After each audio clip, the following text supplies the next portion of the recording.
siêu tao langa o mea lelei ma mea leanga wale sawa so o se tata. The world is cold, the world is gray. You turn the sunshine away. You will never know an empty heart till once more you're close to me, as close as we can never be. I'll be longing to hold you again.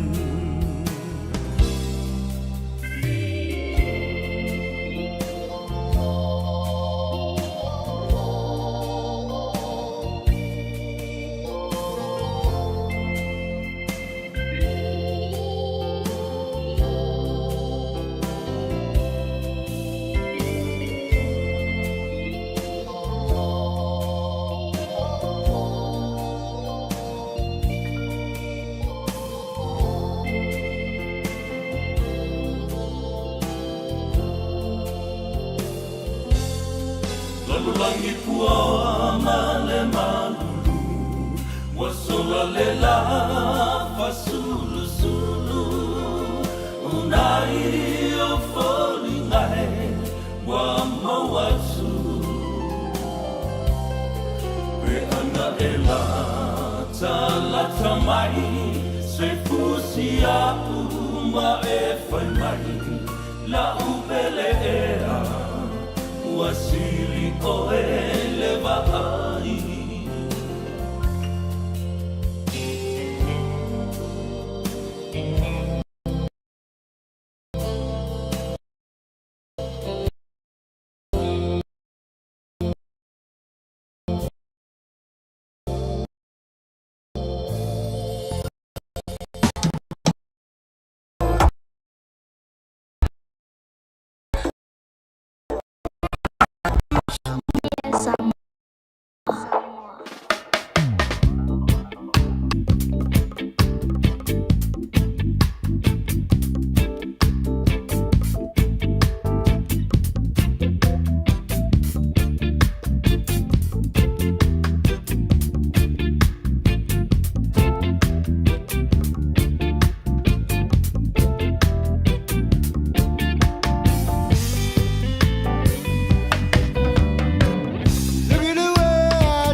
Because they're doing it again. Well, every year the season's changing, and in time the tables too.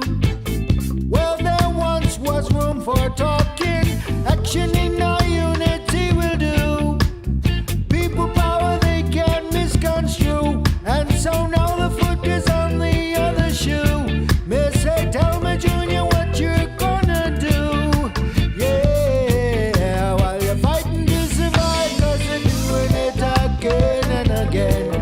Say they're doing it again and again, because they're doing it again and again.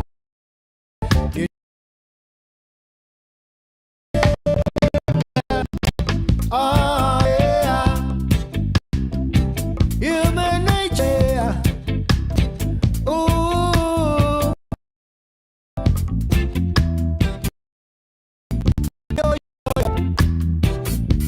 Oy, oy, oy.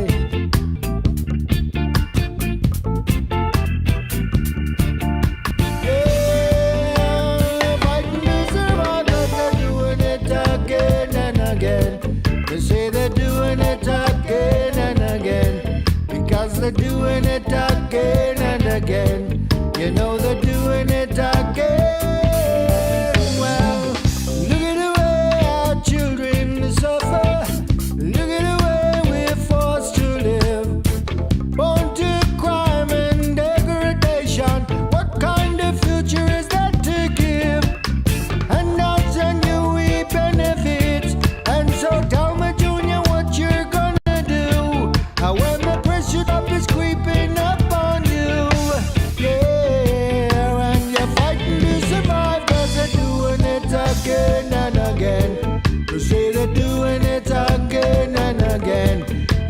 they're doing it again and again, and then they're doing it again. Well, oh yeah, we, them a wolf in sheep clothing. Watch out now, Junior, yes.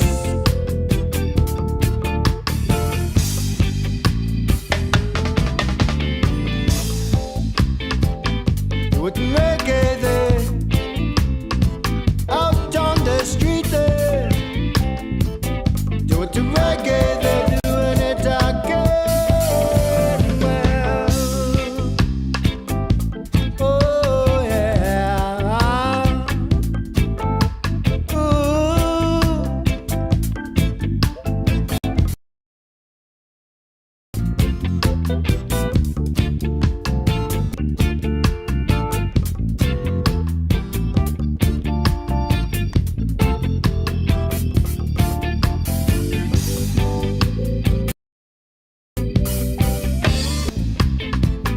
Do it in reggae. Do it in reggae. Again.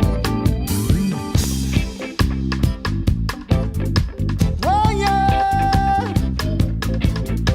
Oh yeah, yo, yo, yo. Oh yeah, yeah.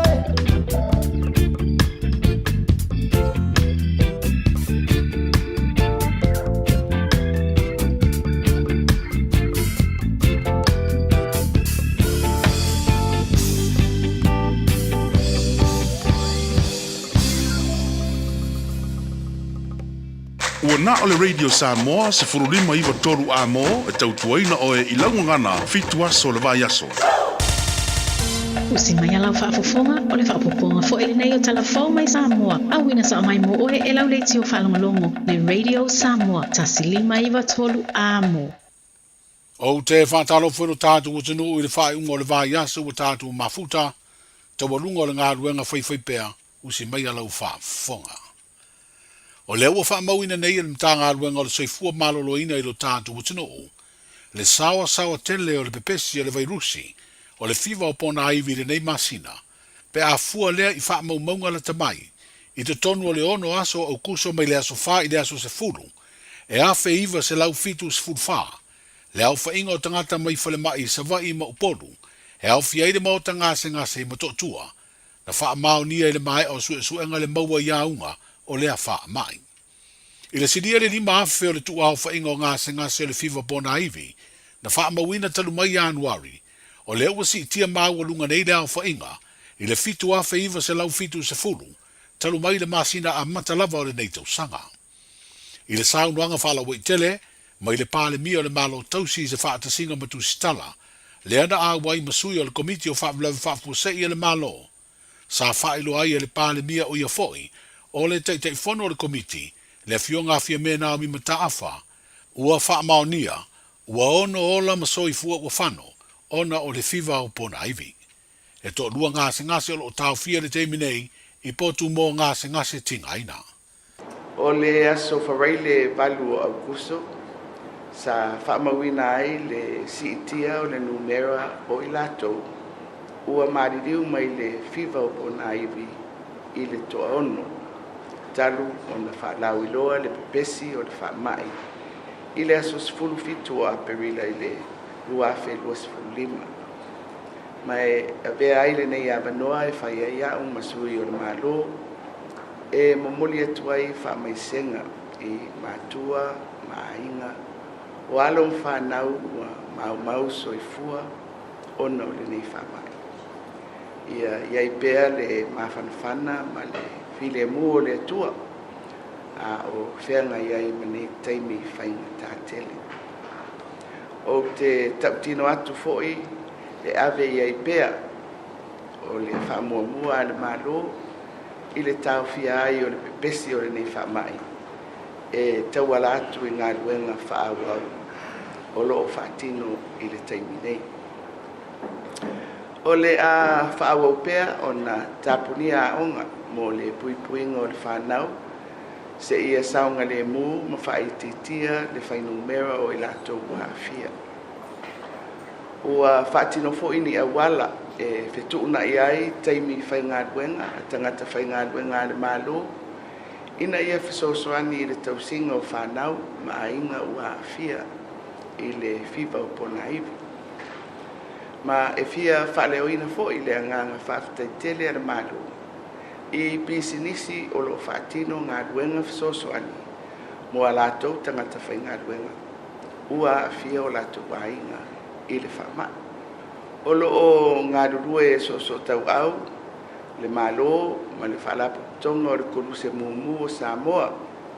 Mo le whaamau popoina o paina toto, whaleo leo, mo ngase tingaini. Talu ona a mata renei por kalame. E tusa ma le selau lima sifulu unite le au whainga. O le toto o loo mawhai ona ofo fua ina mai i vai aso teitasi. Ma o loo atangi ai le langolango sua a le mamalu o le atunu. Ma e mamori atu ai le whaaftai a le malo i le talisapaya o le nei wha moe moe tāua. Mo le whaasau ina ola. Se vaenga o le saunranga whalawa i tele mai le tamai te ipāne mi o le malo tausi o ia foi o le te whono o le komiti o whaafulawe whaafosei le fionga fia me nao mi mata awha. I ngā ruenga lo whenga i nei ma le mata ngā ruenga le soifua malo loina wa whaailoa le sui whaatunu sili le li fomai le fionga tangaloa Dr. Robert Thompson wa taunu unisi o nanga whaasoifua malo loina mai New Zealand. O le kulanga o le awhainga ruenga, o le kemingei o lo ngā whakia lava i le awhainga ruenga ia le vaenga lea.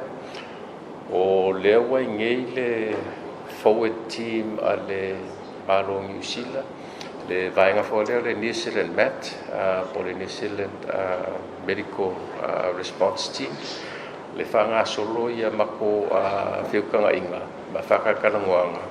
O le whara ua whakaakia le lako poka lame e mawhai o ngā suswangi mai ai i New Zealand.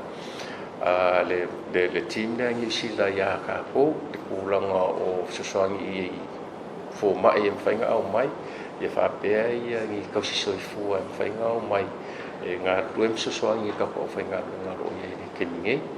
Ia maa me fwoi lawa ngor kako o whainga ruenga e kau malo ruai. So le lawa ka akia le fufuanga lea e kikilo ai pole mai aso fo ia pe afa pe afa mauia ia whakakanuanga lo whanga solo i le keningei. Le sui whātun sila mtanga ruenga le soifua malo loina le fionga tangaloa Dr. Robert Thompson.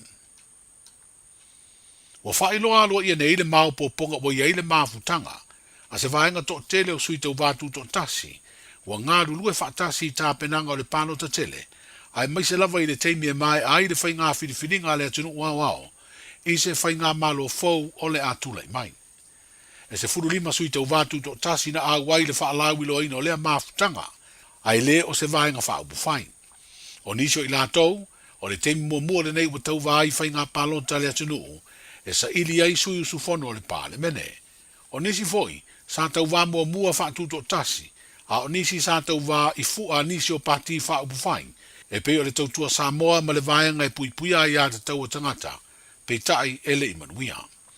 O isi sui tau wātu to tasi i lea mafutanga, sa avea ma whaipule o le pāle mene i paia inga ua tuanai, ma sa avea i masui o le vaenga wha upu whain, e puipuia i ata tau o tangata, e peo le fionga i a salava i midi le lua, na tau aveina le tofi minsta le kāpeneta, ma le fionga i a valu mateia nafo i toa tala i manuketi, sa avea masui fufonga fitalai.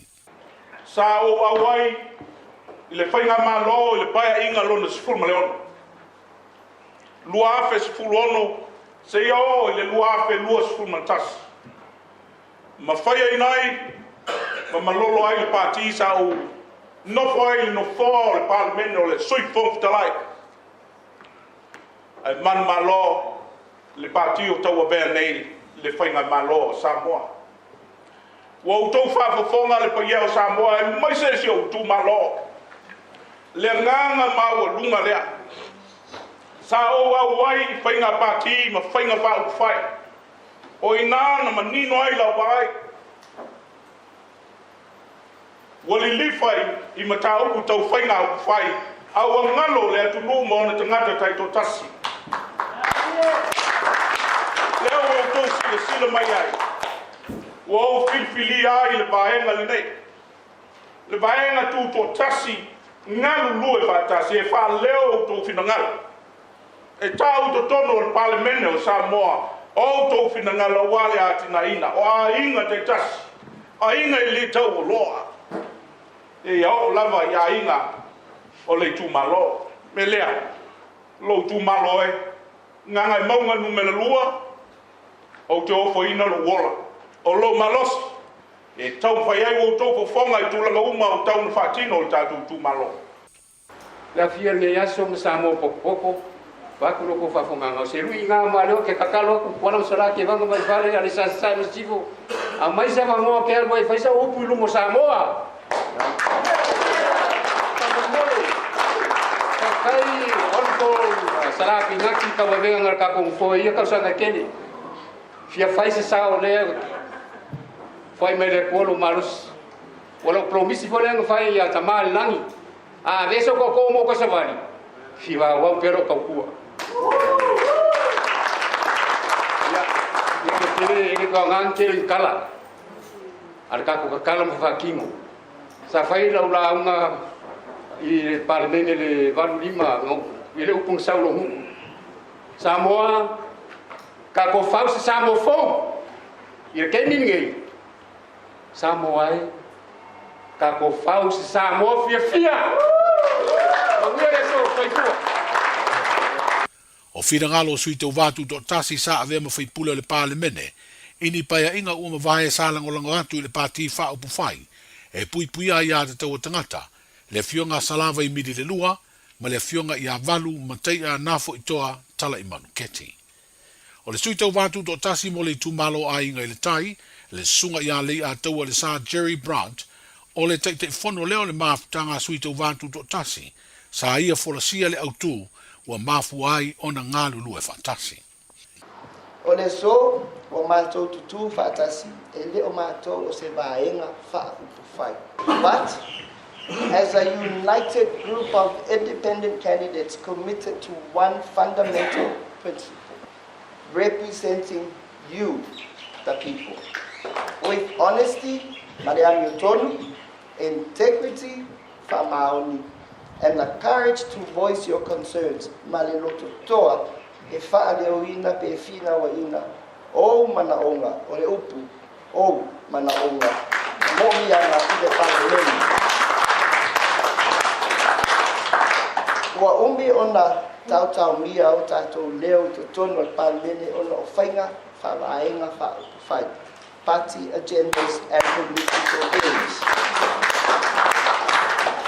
Our mission, Momua, ia tautuaina ma le whamaoni ma le alofa o mātou I tū mālo. To serve as true representatives of our constituencies, e au noa ma le tautauria, ona onita iala, whawaenga whaupufai, unbound by constraints of party line. Ma kote ta mau no mātou tantonunga.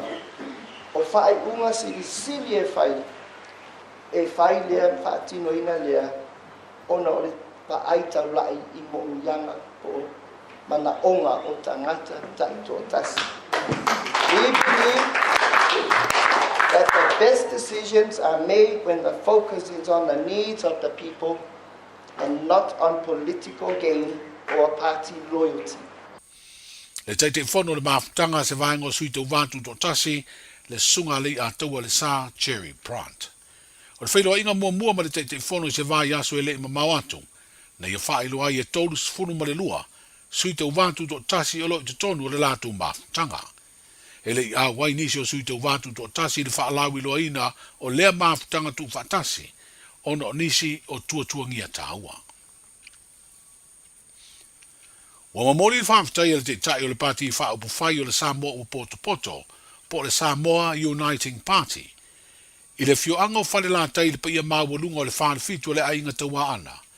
Ina ua tafa so lātou finangalo matalia le whaalau i loa lea vaenga whaupufai. E pēna sa whaatino i le fioanga o siufanga i le asolulu o le vai o sonei. Sa tā pāse finangalo le teitai, le fionga le sao whaapito, le fionga fia mena o mi mata afa. E tu sai o le whaalau i loa o mai a whaatino, i te tonu o le tu malo o whale la tai ma sa matau. O le sa fea le fioanga o whale la tai, i le tu malo o whale la tai, ma sa matau le tau pati whaaswhai lea sa manafi. Ia tono ni ai le nei lea o le tau whai a tupo le whaatino le whaalau i loa le tau mai whaaswhai. Ia mau se tani koe le le tuaranga tama ina i oi le whaafiti o le aina taua ana. Ina ia whai o nā fea e sui tau whaapati whai o nā tu e le man whaarona. Ia, ioi, mai o le tafa lava o le finangalo le whaafitu, ia foi o la inga taua ana, mai mau te langona lava le anga whaafitai. Awa ana whaapea e whaawau lava ia le tapu o le fioanga. Matou te le savalia fo ona ua tatara le avanua ia ua matou fiafia e savalia ia le itumalo ia ma ave foi le matou langolango i le matou sui i le fionga ia whaapaa ia le fionga fia mena o mi mataafa o le teitai o le vaenga whaupufai o le Samoa ua poto. O le asa tōna i o le nei vai asa o atai au lea i Samoa. O le a aveo se aso e ngā lulu e umai tangata uma o nuu mafio anga e whaatino le ngā luenga. O le wha mamaina leo lau ma maota ma le whanua. Ina ia pui pui le tātu utinu umai le wha mai fiva o pona iwi. E peo na pēsi ai Samoa ma nisi o motu o le Pasifika. Wa avea i nei le tu alalo le te tai o le malo i le pāne mia i le pūlenga ma manu. A li ma whai pule o nuu mafio anga. Ina ia ngā lulu e mo le wha mamaina o le tunu atoa. O tau fia le tu mau le ngā ruenga o le whanaina leo no fuanga, o lo no fo ma tu fua ai namu, ai sei whai mua le ngā ruenga wha mamai le ave ese leo le la pisi ma ota, wha perso se la au e pei o le whala teu whanua, le e fia tele namu e no fuai. O le lua vai aso o mawai, sa whaatino ai fo i lea ngā ruenga i lea tunu o atoa. Manuia le whai ungo le vai aso, soifua.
Talofa lava sa mola tunu pele le nei fu vango le fiofi tanto o le mai le lofa malanga le o le tanto tampa au sidi le langi ia o te ina mai lo to soi fu manuia le ngata fu leo le matawola awale fa wa wino fe au ngaruenga mai so le tutua ala radio Samoa se fu lima iva tolu amo le nei fu vango le fiofi bi le lofa malanga le o le tua ua tu taula le telo fe au ngaruenga sa fe ngai ai mali tanto tunu e uina ua malulu le tulango le tau eli avele mavaenga e te whatamala ai lo wala po le tai au le ngata i au tā penanga i au ngā ruenga ia e whapena fo i le tā penanga ia mo nai whanaua onga mo le whai ungo le neiva yaso ma lo le ngā lue ma lo unsai ma lo fo le wha ma lo si tute ia maise por klame ma fufuanga pi ora masani i tātou i le neiva yaso le alawa a tu taula fe au ma ngā ruenga o le neiva yaso i nisio i lātou e le ngā lulu e whai ungol vei aso po le aso to na i male aso sa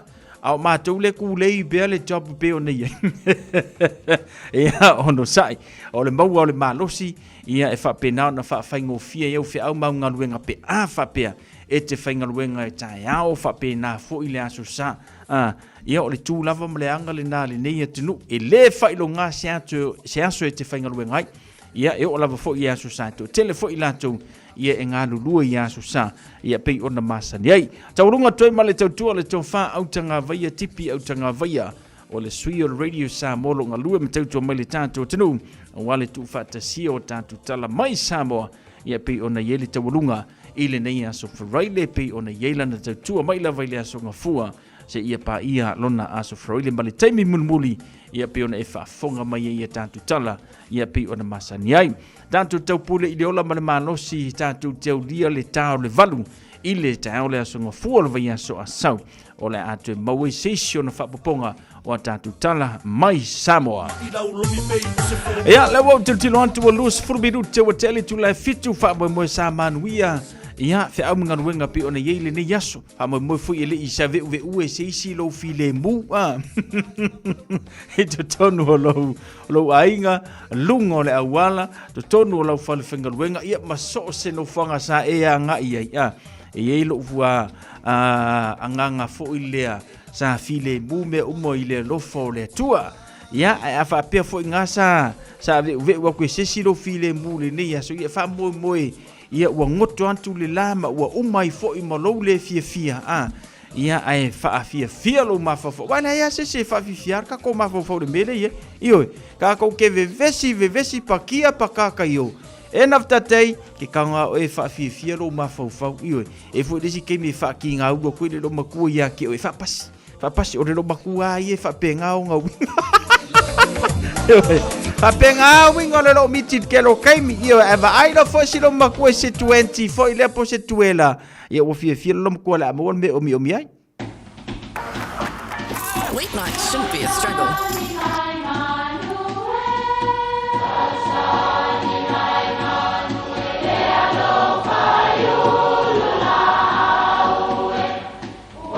E o fanga manu I lulu o la au awa e fafanga I funga o la au. A o le tangata e fafanga I upu matala. O le mafileo o alanga upu mamuanga ngana Samoa maona whaapongai e a fua I lona sio mianga. O lona lea sao I le whaatufunganga o le iloa whaale aso mai le tautua se ia o ina pule. O alanga upu mamuanga ngana ua lanto mamanuina le tō whamanino a Samoa mana tua fo'i e tāo fitau muli le atunu. Ua sasaa I le tai le upenga o pili. O pili o le atali o tangaloa langi na ingoa ia pili paie, awana o le moe lavala na mea na fai. Na tuli mai ai lea I le lalolangi, mawhai a waa I mawhai ai ana tautua ese. Whapela le tala ina ua nofo pili ma sina le tawae le awhine o tuia ana tawatele. O le tasi aso, ua mui le to ina.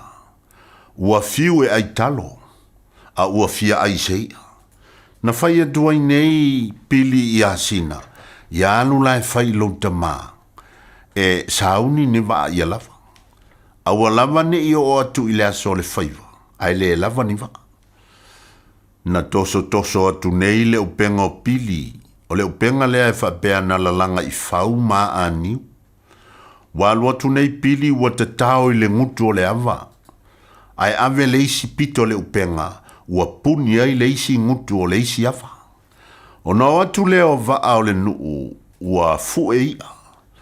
Na fue ai lava na tutumu vaa, ai tutoe pea ia I le upenga. Nwala umantu leo pili asina sunga. Anu e whai lau tamampo le alawa le mea a whai I a ia. Na u whai atu fo ie, tā pena ia lava ni waa. Ta ita nei lava e vinga I a aie lava ni waa e whai ai. Ia, ona toe sa saa leo I a I le sami. O upu e whaamatala I se tautua ua mata ina, ma ua whaamalia ina I tangata. So le, ua matua ea lava le ainga lea na o le au malosi ma le lima ola o le atali I tō tasi o stoina. Ua telefo I nā samo I elu tātou nu. E ua moni e ali upu, ua saa I le tai le upenga o pili. Ia, manuia lau whasonga Samoa. Hei, Tongi polo tonu sa skala baru sabo pasi tu level 2 side first 5 8 to level second 5 8 to matoni apply ni mal watelo pa lima pa palatro let's go.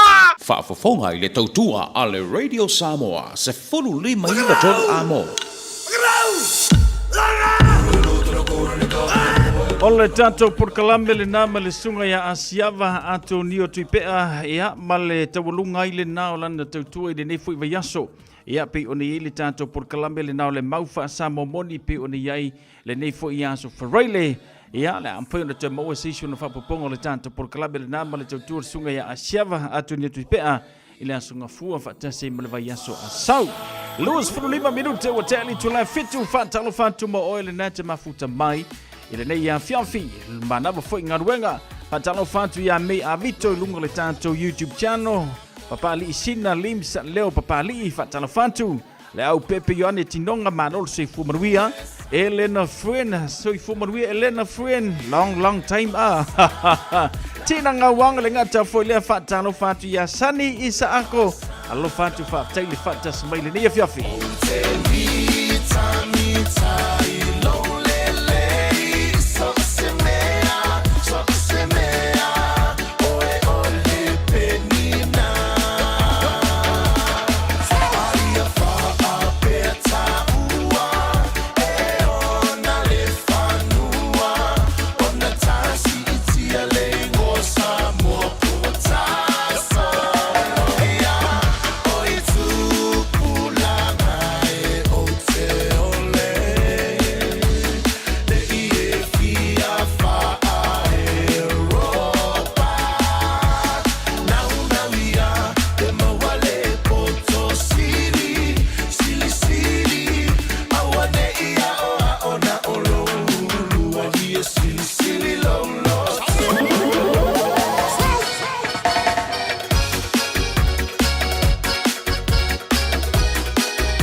O le Casa Beds and Appliances, o le tali o umanaonga, I o loa e whaatotonga ilo mauta, ini tau le lei, toi ananga tā, e mawai moenga ngā o si tutono New Zealand, wha a pēr se tino fōa o le potumalo lo, laulau aimano fōa, TV, la au pese, usa aisa, masini tā lava lava, telefoni fe aviai, maisi. A whiu ane loa I le whawhituwha Great North Road o tau, po le tolo fituiva Great North Road I Henderson, le Casa Beds and Appliances, telefoni o valu se lau, lua lua lua, lima whāwalu, o valu se lau, lua lua lua, lima whāwalu. O le manulula wa i tātou I New Zealand, o le maula vo le lua se lau tala I le sei le Digicel, e vave aina mawhanawhana I o e Samoa. E se fulu whailonga ta I lua se lau tala, e anga waa I tātou I New Zealand ma Australia, pe halafo sa top up luas fulu lima tala pe siliatu, e whaunga ai le ClickX. E te anga waa fo I le sei pe a whaunga le ClickX, e lafo ai lau seleni I le MyCash a le Digicel I Samoa. O le awha yela sei I Australia te tasi, ma o le ni whapitoa e amante le aso whao o kuso, ai mai e le aso lusful ma le ono se tema, e ia inga o le nei whaapitoa, seki a Digicel. Tasi lima I watolu amo. Radio Samoa. Lewa tula mai le tatu taimi le wati le nefo vango la fiafi ua luas fulmalaiva minuto na ta leo le tula valu. Fatalo fantu mo olna te whafonga mai lungo le awala. Ia ua mai afe au mga luenga na fo ua anga I monta malawa maua fo isi taimi whaisina mano longa. Ia alingata fo leo ina te whafonga mai tono no whanwhanga luenga. Taimi leo te mamau wha mai afe au mga luenga ma lo le ngā lue.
loi ia siva ua ngao ioi lolo pa pepe ua loi suiti sumare peo se poi ha ha ha sel nauta ima tu alo opisa e sue ai so pa malu malela so ia te alo pala awe la talu pepe awe tangi awe lolo tole dawina pa pele pele minoi ye minoi ye minoi yane minoi maya la pele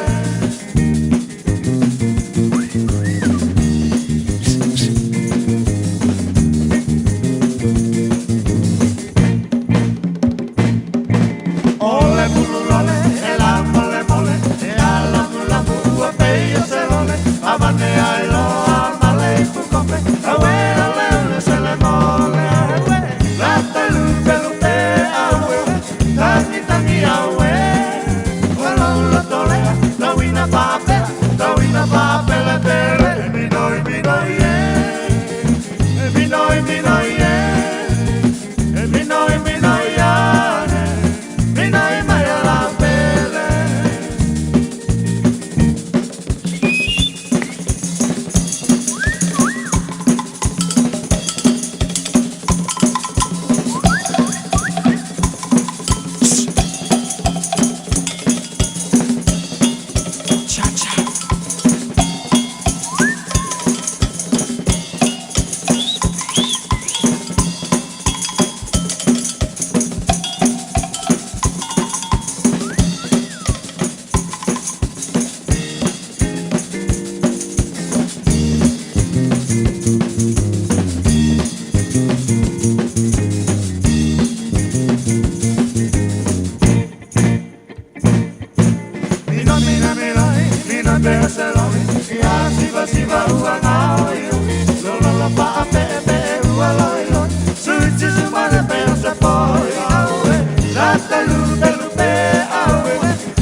Na mai fa fi fianga su fi floi mo tato mai le 5 stars ya le ngata foi leo le penino tia fa ya ma ni sio fatunga ya le pese le ngau mingo I ka wa mingo le kemile ngi o le malulu fa pe nga ke ma lili ia u faisinga mingo ngoi fu le ka fa vive la ile utino ya fa pe foi o nga ke ka u fu e I se me ke nga I pe ke mingo ya nga ya fu le te tuana ma o mingo ya le me loe e puka il mangava io o ke mingo I se mea e su e ko o la wa di mai ku ia matulanga pe ona ia tatou a musika su fifiloi ole nei fo vanga ole a fiafi ina wat Louis fulma le 2 minuto na tale o le valu to eta pena la isi solo tete ia a faiaonga to eta pena le si solo tete a faiaonga pe ona iai ia le tatou atu no nei o New Zealand o lo te faitau atu le lipotilia saui e leo mawhai o na talia ina e whaia onga ia le agreement pe o na iai le malilienga male malo New Zealand ina ia totongi le tasi pasene I tausanga ta itasi e leilo la pe fia masalo po le meo le whakausanga e kasi le pasenge totoni I le tausanga itasi mana tua foi la tātou ele I lewa tele ona alu foi lo solo te e a whaiaonga. O le mele iai. O mongo solo ki ke e whaiaonga, solo ki ke e nurse, solo ki ke e fomai. Ia, e foi le keimi e alu, solo ki ke e a leo leo ia la tau. A le tūlanga leo te wai e tui ai I. E makau kia. O ngā sawa o lei longa se whai ngā malo. E tūlai mai e tau avea ia le tātou atunu nei New Zealand. e le yeini solo te e tupu ai. Mana tua foi la paua le vaenga foi le tate whano no ita ia pe alu ia solo te e whaia onga. O le fesuia i ngā i o teimi o mātua i ngā ruenga. Ai o le solo te e ia whaia onga, kakau. Mana tua oe. A vai fōna lau whanau e te o lua pe to o toru e lua whafsanga i malau whanau na i le aso ato. E umange le aso. Makua i uma lau pusa ongo sa i lau whanau. Angar ko lua pe ko koru ka maiki. Ai a whafsanga i le whaia onga matamaiti le aso atoa. E tilo le whaia onga maluka after le whaia onga tamaiti e lua se furuanga i le tolu se furu tamaiti le senga tas. Ia pe anga i furu whaia onga ia o tamaiti ia i le vau le lua se furu lusu lima i le taimi e tas. I le aso e tas. Au ka maki umange e au ina le whaia onga. E ese uma mea e atunu. Ai o le lava le onu sa i le whaia onga. E leo se ngaruenga whaingo fia li le ngaruenga le whaia onga le whai. Ia o tātou i loa le teimili nei. E whaia onga lo le tangata. E paua le me whaia le whaia onga o le awa o ina o le poto salalau. Ina ia poto a tātou whanau. Mai u le leia lātou a onga. O le mea la kau la mi o ka maikiki. E leo se mea le ngā whaia onga e whai. Ai o mai le teimili nei. E le ngata ngā inga le whaia onga o le poto salalau o tātou whanau. Ai koe o ina foi ma fa tonu ina le whaia onga la mi o ka maikiki. Ia waka koa kako whafsanga i makako whangau i whale. I tātou whale. E peia kako whangau ngi angiru. E lea whaina i tamaiti lae le leila tua mi o mausta i mātua. Ai a tamaiti. Ia, e maua le menga o le mkuau na wavalea. O lea la ua sa taunima tapena soro te te a whaia o ngai a ngai. I le malo e tatau o na maua le sitanga o lātou tutongi. Ia, sala foi. Pe ona o tāua. Sala foi le soro te te o nai whaia onga. Ina ia maua singa. O lātou tutongi e fsoswani. Ia, ni o lātou ainga. Ma le mea mongi ai. O le kele le mele waka i roa ngiso le alu i lunga kau o loa kākou le mele wo iei. E le ngaka ngā alu i lunga le kau o whale. Alu i lunga ia le kau o erikise. Alu i lunga le kau o vai. E o i mea ai. Wo mai lunga. Ia o le ai o ia kunga whaia o ngai singa si i kanga o kokongi. Ia lea whakaringa kuria la ua rii e. O leo te mana tua ina na alu foi le solo te te a whaia onga le teimi o le leipa. Umar solo te te a whaia onga le teimi o le leipa, so umar solo te te a nurse. Ia, peia ngai ei foi umar solo te te a fomai. A le whalau tu la maile national. O le mea le kasi. Ia, a hoona keimi o whainga pāloka sole. E le se ngō whainga pāloka ka ko ngi marka ko whainga pāloka le whai o ka le sua mali o upu. Sua mali o upu le whaalongo longo. Ia whai mai a kūra i mai e whaile a. Kūra i mai kipi le tax. E kipi le tax. Ai aru lunga re kaua olo. Mea ngā le maua ia ka kūra kemilingi. O so ia au kula ka vale fast food ka rako kiki akum. Ar kemilingi. E le ko ila lau ka vale ise se lau ka la. Ia onga wa alu lunga ka wor sui fuanga re o ye tatou. O le mela le la sauni nei fia onga o lato solo te te. Ina ia maua sina si tanga o latu tutongi. Talo sia. Ia tali mai le malo. Au le kakangi longo kirisi masio le nei tausanga. I le mana ongo nai whaia onga. Tula malitato taimi 45 minuto na tā leo o le tuleva. I say eu sou a tua pai, eu sei sua vai. Aulo ta oto ma e tilo iai. E dewa e se e ti soloa. Ai na e alua tu lea e se ainga. O faz se lotu ai fai essa tausa minha. Wa e mole manava na o si toia ina. Le la le ua matela ina. Foi mais seu falinha, mas seu feelinga. moni e alava ita e te tala noa e te leiloa mana tole tawalanga no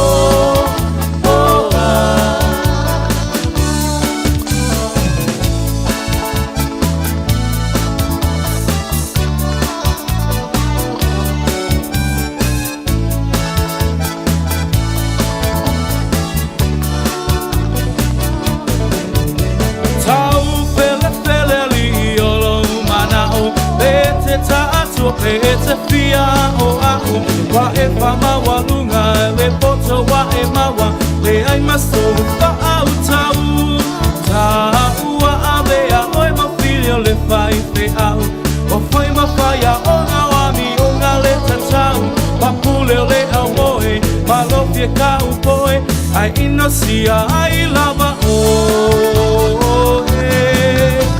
ai masa palinga masa fililinga e moni e alava ita e te tala noa e te leiloa mana tola tawalanga no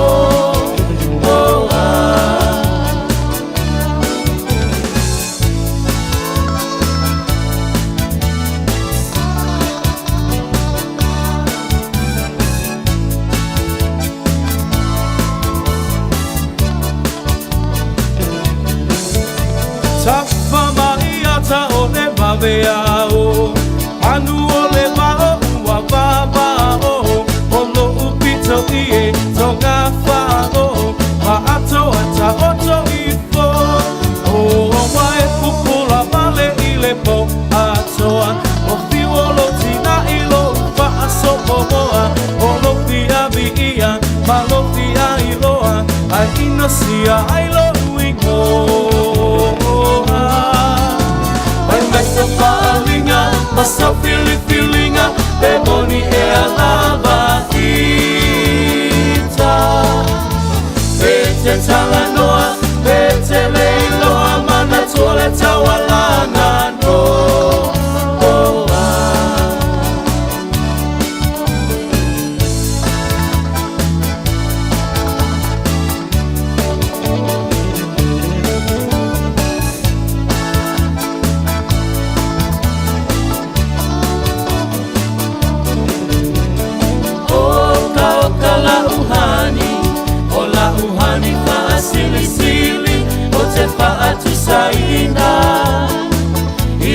Apa helapi o se pisu pasili o se masike ke mai piti o sina sapasui o ni tamato maniti afai lava uatonu lo fina ngalo tapa aipo ipo avane ile malo Eleana ole ta'atua e tele ai le ti apolo te fai sau pepe ole pepe ole po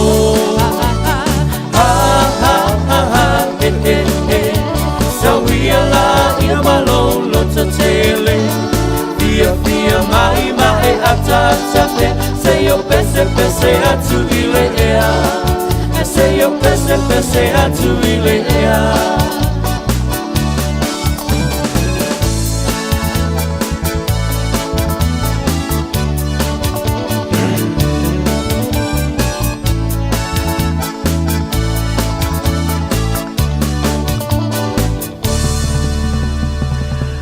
Nai whawhiwhianga mō tātou le nei a whiawhina wato se 12 minuti o na tāle o le valu se e atu mō nei a tātou whaasile silanga whalawai tele a o le tāina le valu tāle valu Patasi mai nei tina ua le tātou porkalame o le tatalo mō oe pe o le masani ai le lātou tua ia whiawhio aso wharaile ia o vai aso te tasi tātou whaasile silanga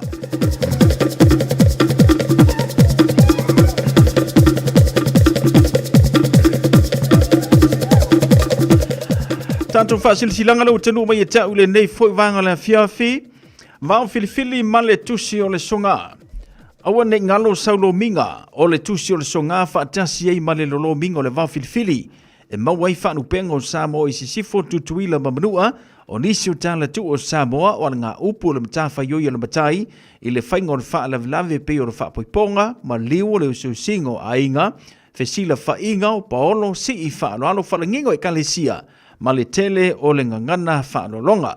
Fitus fulu tā lalo na tau na lo fisa lava le Radio Samoa i le tolu pa tolu ono Hopewell Avenue i Manukau e mawai mo nisi wha matalanga wala au le lua no lua tasilima i vatolu lua no lua tasilima i vatolu pe tanga iane i le shop Radio Samoa.co.nz te whai mai yeisa oka.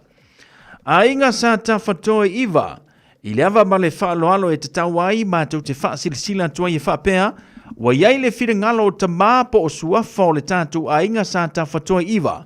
La whai le whilo inga ma le tala noanga a suri ma wheo i umo ta whatoa mwangu tuti a le udua i alii o iwa.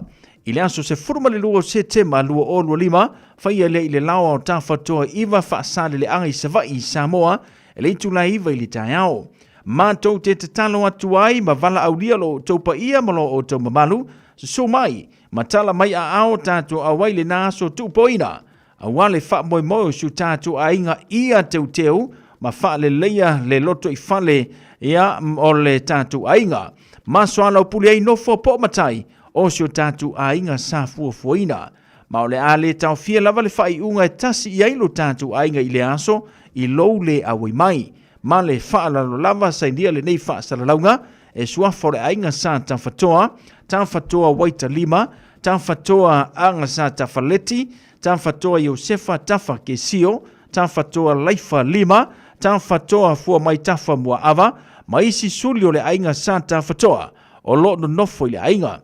Morisi whamatalanga e fia malamalama tili ai, whaamalamole whaafso tai mai tawhatoa fua mai tafa mua ava po esta tofi lau te vanga, tawhatoa fua mau le orua tasi, o varulima, o iva lima, po esta tofi lau le orua tasi, o rua iva, lua ono fitu o whawhetailava. A fio anga o sa papalii, whaasilasilanga, i le awa ma le whaaloalo mātou whaaloalo mo tama whanau umo le fio anga o sa papalii o lala mapapa a au i aukilani Mount Ronei. Le paia lava lea ua le susu o ta pa au whaasisina, le susunga i le malia toa na whaalongo i ai Samoa. O le paia lava lea ua le usonga susu toa o le sao, na lua le mamalu i ngoa matua a wā mango ma li ua siu whanua ma upu ia te oe sa papalii.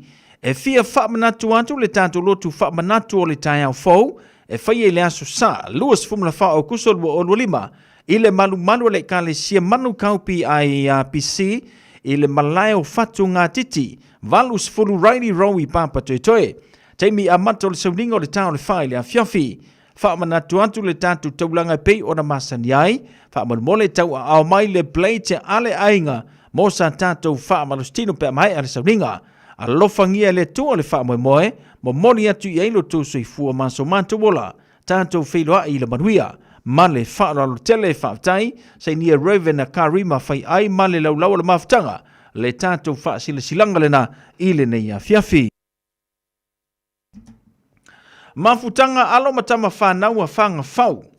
Ua toe wala au atu i lo o tau paia malo o tau mamalu, ai tainane so upaolo ma so ungafa malo o te malu ai.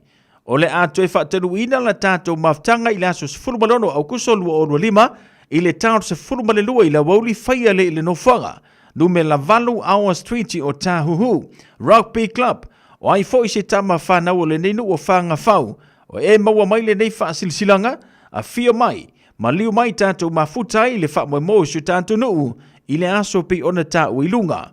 O le Israelu lava ia e susu e lava lo na wha malama, ma vava ai ilo na nuu po a mai. O le vala awantu lea ilo o tau pa ia malo o tau mamalu, tātou whiloa iai le na aso whaftai, ma le laulau, a whafsotai mai le laulau li numera. O le orua tasi, o valuono, lua tolu lima lua. Po le orua lua, tasi valuiva, tolu lima valu tasi. Po le orua fitu, ono iwa fitu, o iwa tasi ma fesili, mole te taifono, ma le laulau ma le whaanoano lava whaftai, o le te taifono ma le laulau, sei dia le tātou wha silanga lena. A inga sa lua whau, Mātou te whātulo watu I lau whaafungaanga Samoa tulou na lava. I le awa tele ma le whaaloalo mātou te whaamanatu tuai le mafutanga. Ainga sā lua whau a mai se paolo mangafa. E malu eisio mātou ainga le pito nu o tā fito I mangiangi. O le awha tenu ina le tātou mafutanga e pei ona talanoina. I le moto le awhionga I le teitei whono. I le numela se furma le whape salo plaisi o tara. Aso tolu se furma sina vanulu o lima. Le itu la se furma le tasi le tai au. Wha mole mana tuantu sau play te mo se tātou wha malastino. I le na aso. Nisi wha matalanga wha so tai le tātou telefoni. O le olua tasi o vanu o nono tasi fituwalu. Wha fitai o le teitei whono male laulaua whono. O lo sainia le tātou wha sila silanga lena. Mafutanga ainga faletoi I satu paitea. I le awa ma le whaalo tele wha silsilan tuai le mafutanga. Alo mawhanau le tātou ainga I faletoi I satu paitea. O loa lala ma papa a ao I so o seituo au kilani e whapea. O le atu e whatanu wina le tātou mafutanga I le aso tona I nei. Aso se furuma leono masine valulu o lima I le afa o le tasi le woli. Wha mole I autangi a maile nei wha silanga. Ma ia mana tua maila ula fonga ma nisi vaenga. Awale tātou wha moi le aso tonai. Mo nisi wha matalanga wha so taiane. Le olua tasi, o valu wha, o iwa fitu valu. Po le olua tasi, lua na lua, iwa fitu o tolu. Wha fitai, sei nia e asiata nu au sala malau tafi sina panti o le tetei fono. Le tātou wha sila silanga le na, I le nei fo ia fiafi. Mafutanga sa ngata ana pa ia le uru moenga. I le awa ma le whano alo tele lava, I le pa ia ma mamalu o le tātou mafutanga o sangata ana pa ia le uru moenga. E tali tonu le au auna lo manuia o tau uma I le lofa wha so le tua, I nei o tātou ainga. Vi ia le anga le leo Yesu Keriso lo tātou whaola, e wha sila tua I le awa, e te tau wai le tātou whono I le aso tona I nei. Se fuluma le ono au kuso I le tānu se fuluma le lua I le wauli. Whaia le tuatusi po le address masani se fuluma le wha o Tara Row. Tātou soalau pule ma wha malamlamaina. Niso ma tā upu talu mai le tātou sa ili nā seleni. E peo na tātou awai whatasi I le nā aso mātango fie. Whaia ma le wha lalo tele sa inia le fionga le pātele Michael Alapia Enderman. A whaata mā le fionga le teitei whono. Ma le laulau le tātou wha silanga le na. I le nei whaivanga ole a fiafi.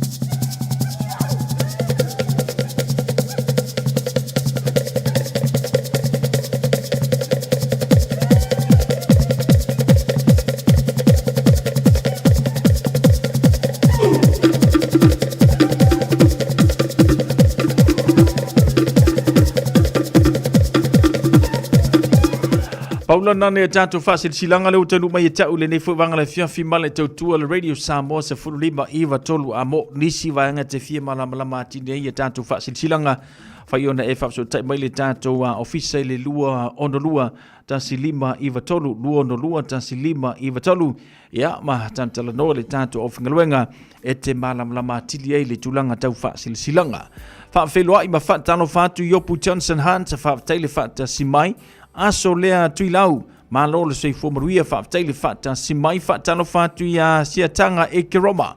Ma lo le sei fumaruia le ngata fo lea Elena Fruen, tano wha Elena, tina ngā wang le ngata fo lea, la upepe yoane tinonga.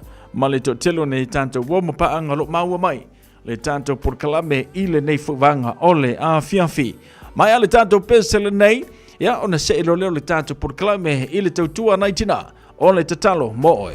Wama vai atu aso lele moa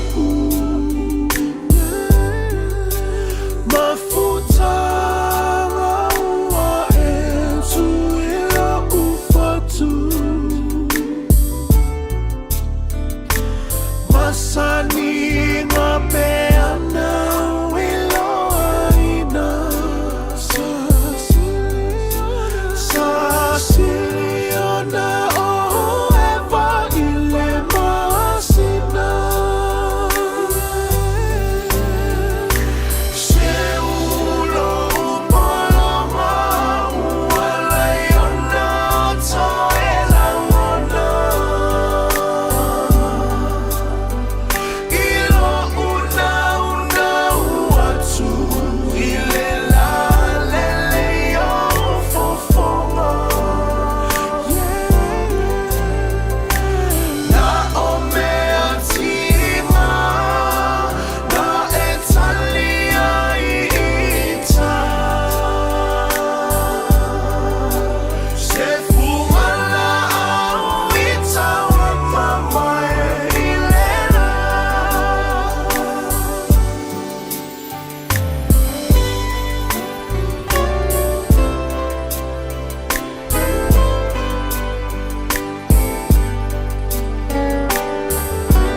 Papua ina le manoni Leiti o fo ile sa fa amalosi Wa ave ale mana o mame ale ana Watamawalu Talema, la mama, Seulo polowa, wala yona toela mona. Ilo una watu ilela lele yo fofongo.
Ua 2 minute ua te ai le valu male tautua le Radio Samoa se furu lima iwa tolu amo.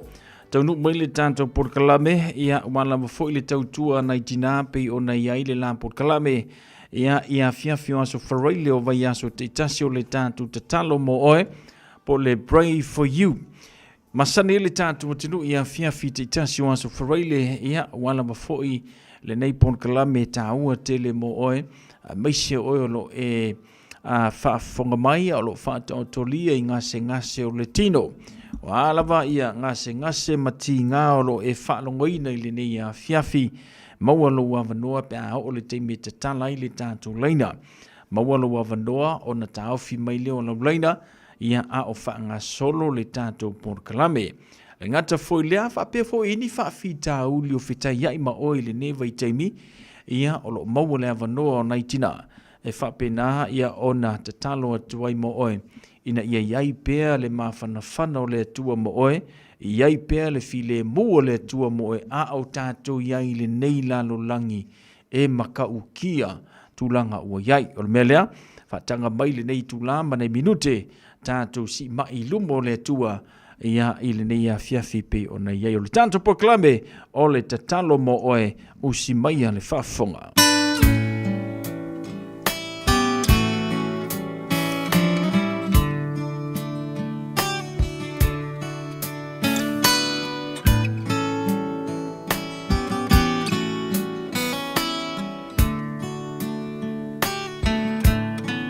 Mai le vavau i le whaavavau tu mau oe o le papa e le malue lue lo uolo maualunga o te sao ai mai le malosi o le itamai mai le vavau i le whaavavau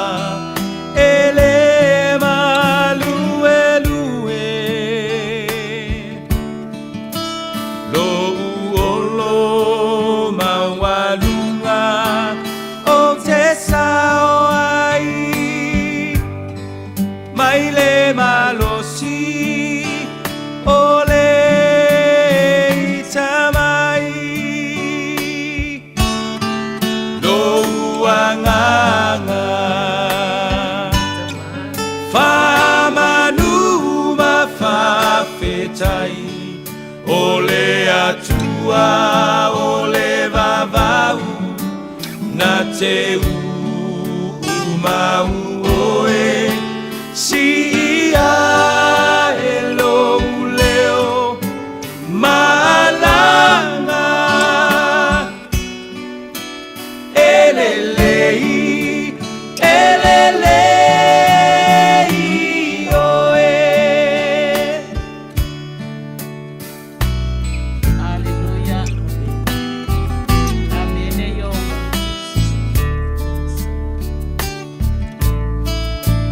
Malulu e mea uma moa Silafia e ia o umanatu le tua le maunga le tua le vanu bua bua pea o lo le mea uma lo uanganga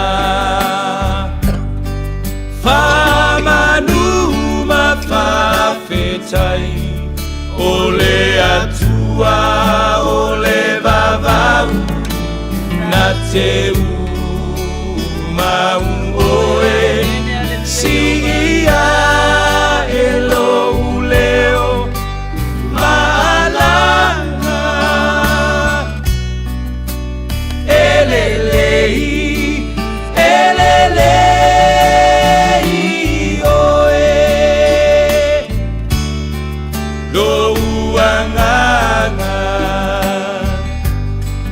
famanuma fafetai o le atua o le vavau na te mau oe si ia e lo leo malanga elelei oe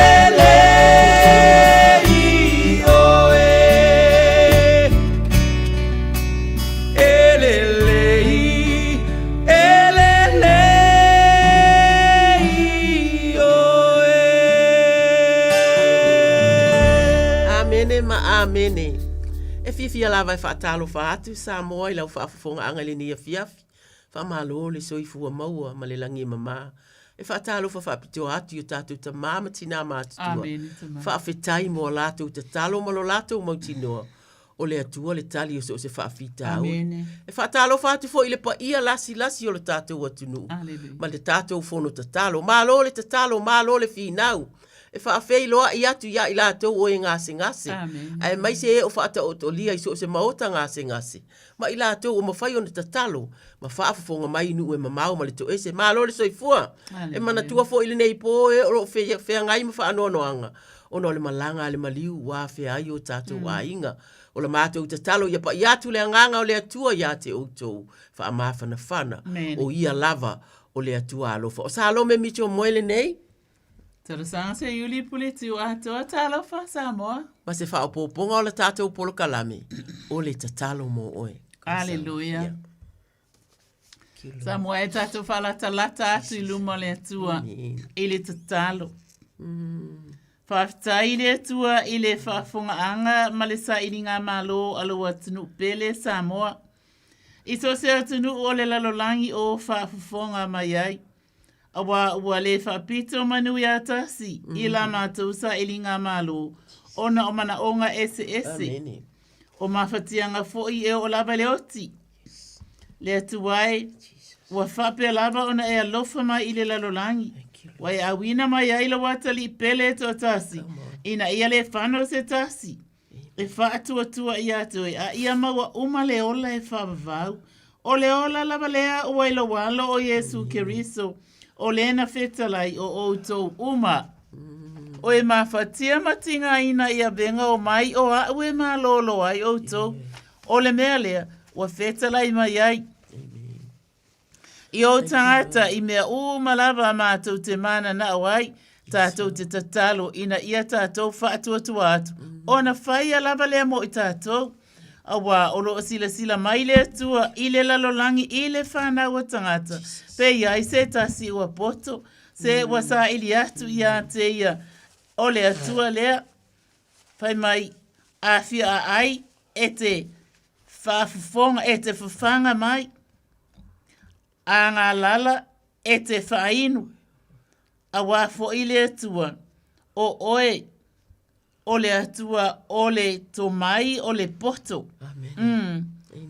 O oe fo i o le atua, e te anga le lei, e te whesoasoani, ma mai le file mu i ainga ma le pelepe, e te toe whaia whaatasinga.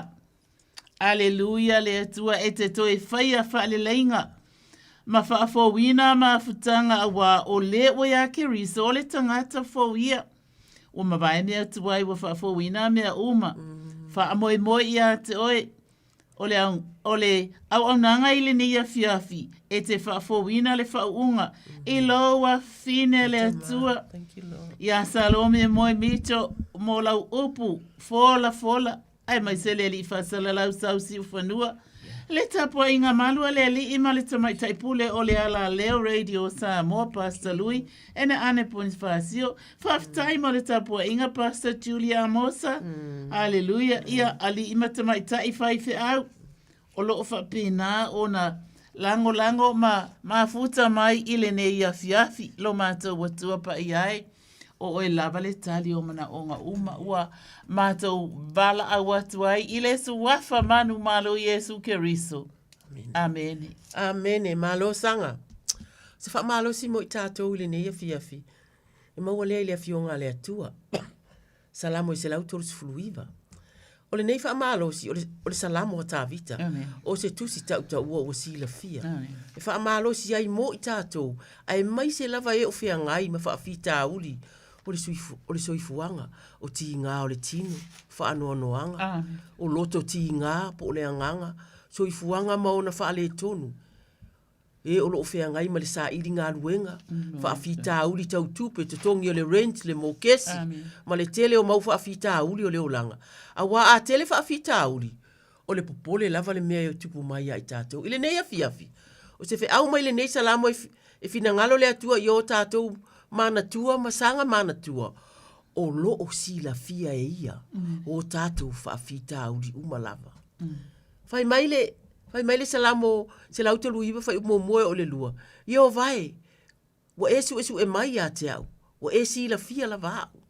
O e lava wa e sila fia lo unofo i lalo ma lo utu i lunga. Wa e sila fia ma mao mai o umana tunat. Le afa angata ina. Wha manatu mai e tā vita ia i tātou. O lona atua, na te iloa, lona nofo i lalo, ma lona tūla i lunga. A tau le nei tupu o tā vita, tātou te iloa. Le mausa li o lana mafutanga ma le atua. Ai le o se tangata na sa o pea ona ala. Ai ona o le pipi o le nei tupu ia Keriso. E ala ai ona tau tala wha pe nei. Na uia tā vita le ala le o le popole, le mautonu, le fefe sa fea ngai maia. E iei taimi tātou te mana o mia i se tangata na uia mai ala ia o whaafita auli o le olanga. E te fia tala noa i nei tangata pēna whaapewhea o te tautala anga i le winga leo le tangata ua fo i mai whaafita auli e tele. Ua tau mai wo o mai le te wha ai atu i le olanga oka. Ta te fia pipi i atua ma te tala noa ati ai. O nei tangata sa valia mai le tele o whaafita auli. E tele nisi e whaasea ma whaapea. Po o lofa mai e le atua i a te au. Ai se ae whaatanga i le atua nei mau whaafita auri. Ma pua ngai lo uolanga. A ole nei lava o te tatalo. La e tatalo mai le tatalo mo oe. O lo o wha amalosi ma whai mea tau e ka le sia. O lo o wa ailo a inga mai si lava mea. Whai mai tā vita. E sila fia umai le atua mea o lo utupu ia i tātou. E maasani le atua i whaafita auli. E peina whea ngai ai malona alo o Yesu Keriso. Whaafofonga foi. Ile e peru e wha, nai whai upuia lua, whai mai. O le nei, o ia i tātou le whai taulanga sili. Wa fio atu i le langi, o Yesu le alo o le atua. Ia tātou tāo fi mauai, i la tātou e tau tino atu. Amen. A waele o ia i tātou te whai taulanga siri e le mawhaia. O na ti ngā lofa. Wha atasi ma i tātou i o tātou vai. Whawhafonga. A ua wha aoso ina o ia i mea uma. Pei o i tātou. A ua lea i se anga sala ia te ia. O le mea lea, ia tātou wha alata atu ai. Ma le wha amalosi i le nofo a lii. O le alofa tūnoa. Ina ia alofa ina ai o i tātou. Ia maua ai fo i le alofa tūnoa. E fe soa ni mai. I o na aso i te tau ai. I taimi o le onga o ngā wha awhita auri. O taimi ia o whiriwhiringa. O le ala o whiriwhiringa. O le ala mātou whiriwhiringa. O le asa o whiriwhiringa. Pe te wha atua pea i le atua. Ta talo pea. Whaitau pea ana fionga. Tangi ai pea ma wha pe. Ma ole atu i le atua. I le whea ngainga tuai. Teu tera no me e valu fai upu e lua e o le toru. Na feta lai le atua i ona tangata. Ia e mana tua le ala ma lava na taita ina mai ai o e iova lo atua. Ia ia tau sanga e whaanga furu le vao. Na whaatinga ina oe. Ma tofo ai ia te oe. E iloa ai mea o ilo loto. Po le tau siusi. Po le tau sisi. Ia na polo a inga pele ai. Wa tato la vevea le telo tangata i. Ai o le whaafionga le atua. Na ia whaatinga ina foi oe ma whaala ina oe. Na whawhanga ia te oe le manai. O le mea lea na e le iloa. Na le iloa fo i eutama. Eutama le ta uona o lato tupuanga. Ina ia na whaailoa atu ia te oe. E le na o mea ai o la aitangata. A o mea uma. Mea uma asanga. O mea uma. E tu lei mai. I le fofonga o Iova. On sai mai te tia uma. Na fina ngalo le atua ia tu mau le whaatua o na tangata ia te ia. Ma ana folanga. Ua uma o na saunia ia le nu o kanana na filifilia. O lo o tawhea i le sua susu ma le meri. O lo o iai uma mea e fesosoani mo lo lato so i fuanga. Na fina ngalo o ia e whai o na tangata o Israelu. Ma mori mau i le lalolangi. Ia susulu la lato mori mau i le lalolangi. O se mori mau ia susulu atu. E mawhai o na tangata o na ola usitai. Ma wha atua ia na polo a inga. E ngata i nā le tātou wha amalosi. Nā e te wha uma e te toe mana tunatu o iai. A ua ta tala atua tātou laina. Tolu fitu ta silima iwa tolu. Tolu fitu ta silima iwa tolu. Ia. Ma te walewa na wha atalisanga. Na wa sau. Ia le tua. Whaftai ma le upu whawina le tua i le nei afiafi. Tātou te mana o mia lavalo tātou whaalongolongo mai a te ia. Ia whaftai lavalo. Me whaftai atu mo le ua walau mai? Malo sei fwoi au kukinga. La ulu. Manguia lava po. Ia bakwane ainga me masangia kinga ya ukuilo willing konge. La ulu. Ia wa pepo kinga soloso marfangau.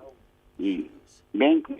Ia wa pepo i mako ainga ko malawa. Halo mai. Ia. Pues ia lia kungu. Ia apea kong sungar po. Ia manguia lava. Wapkai lava. Ia malo. Aleluia. La ulu. Ioi. Ia. Ia whaftai la mai se lo mata ala i taurongolong mai se o ainga. Aleluia. Mai salama le fitu. Valu foi upu iwa. Ia bibi i atu. I la tau ia Iova. Ona o lona alofa. Ma ana venga na whaia i tangata. Ia wai tangata ia. Tangata ia wa e wala au mai ai se tu lo. Aleluia. Lea wa whai mai tala tu spa ia. Mai ta vita ia bibi i atu i la tau ia Iova. Ona o lona alofa. Ma ana venga na whai i tangata. Awa ua na whaamalie i tangata. Fia inu. Aleluia. E tonu, e iai ni mea o loo whapena o na ngā lala ai. Le atua ia le soifua o i lātou pe o na e tā ua mai. Aleluia.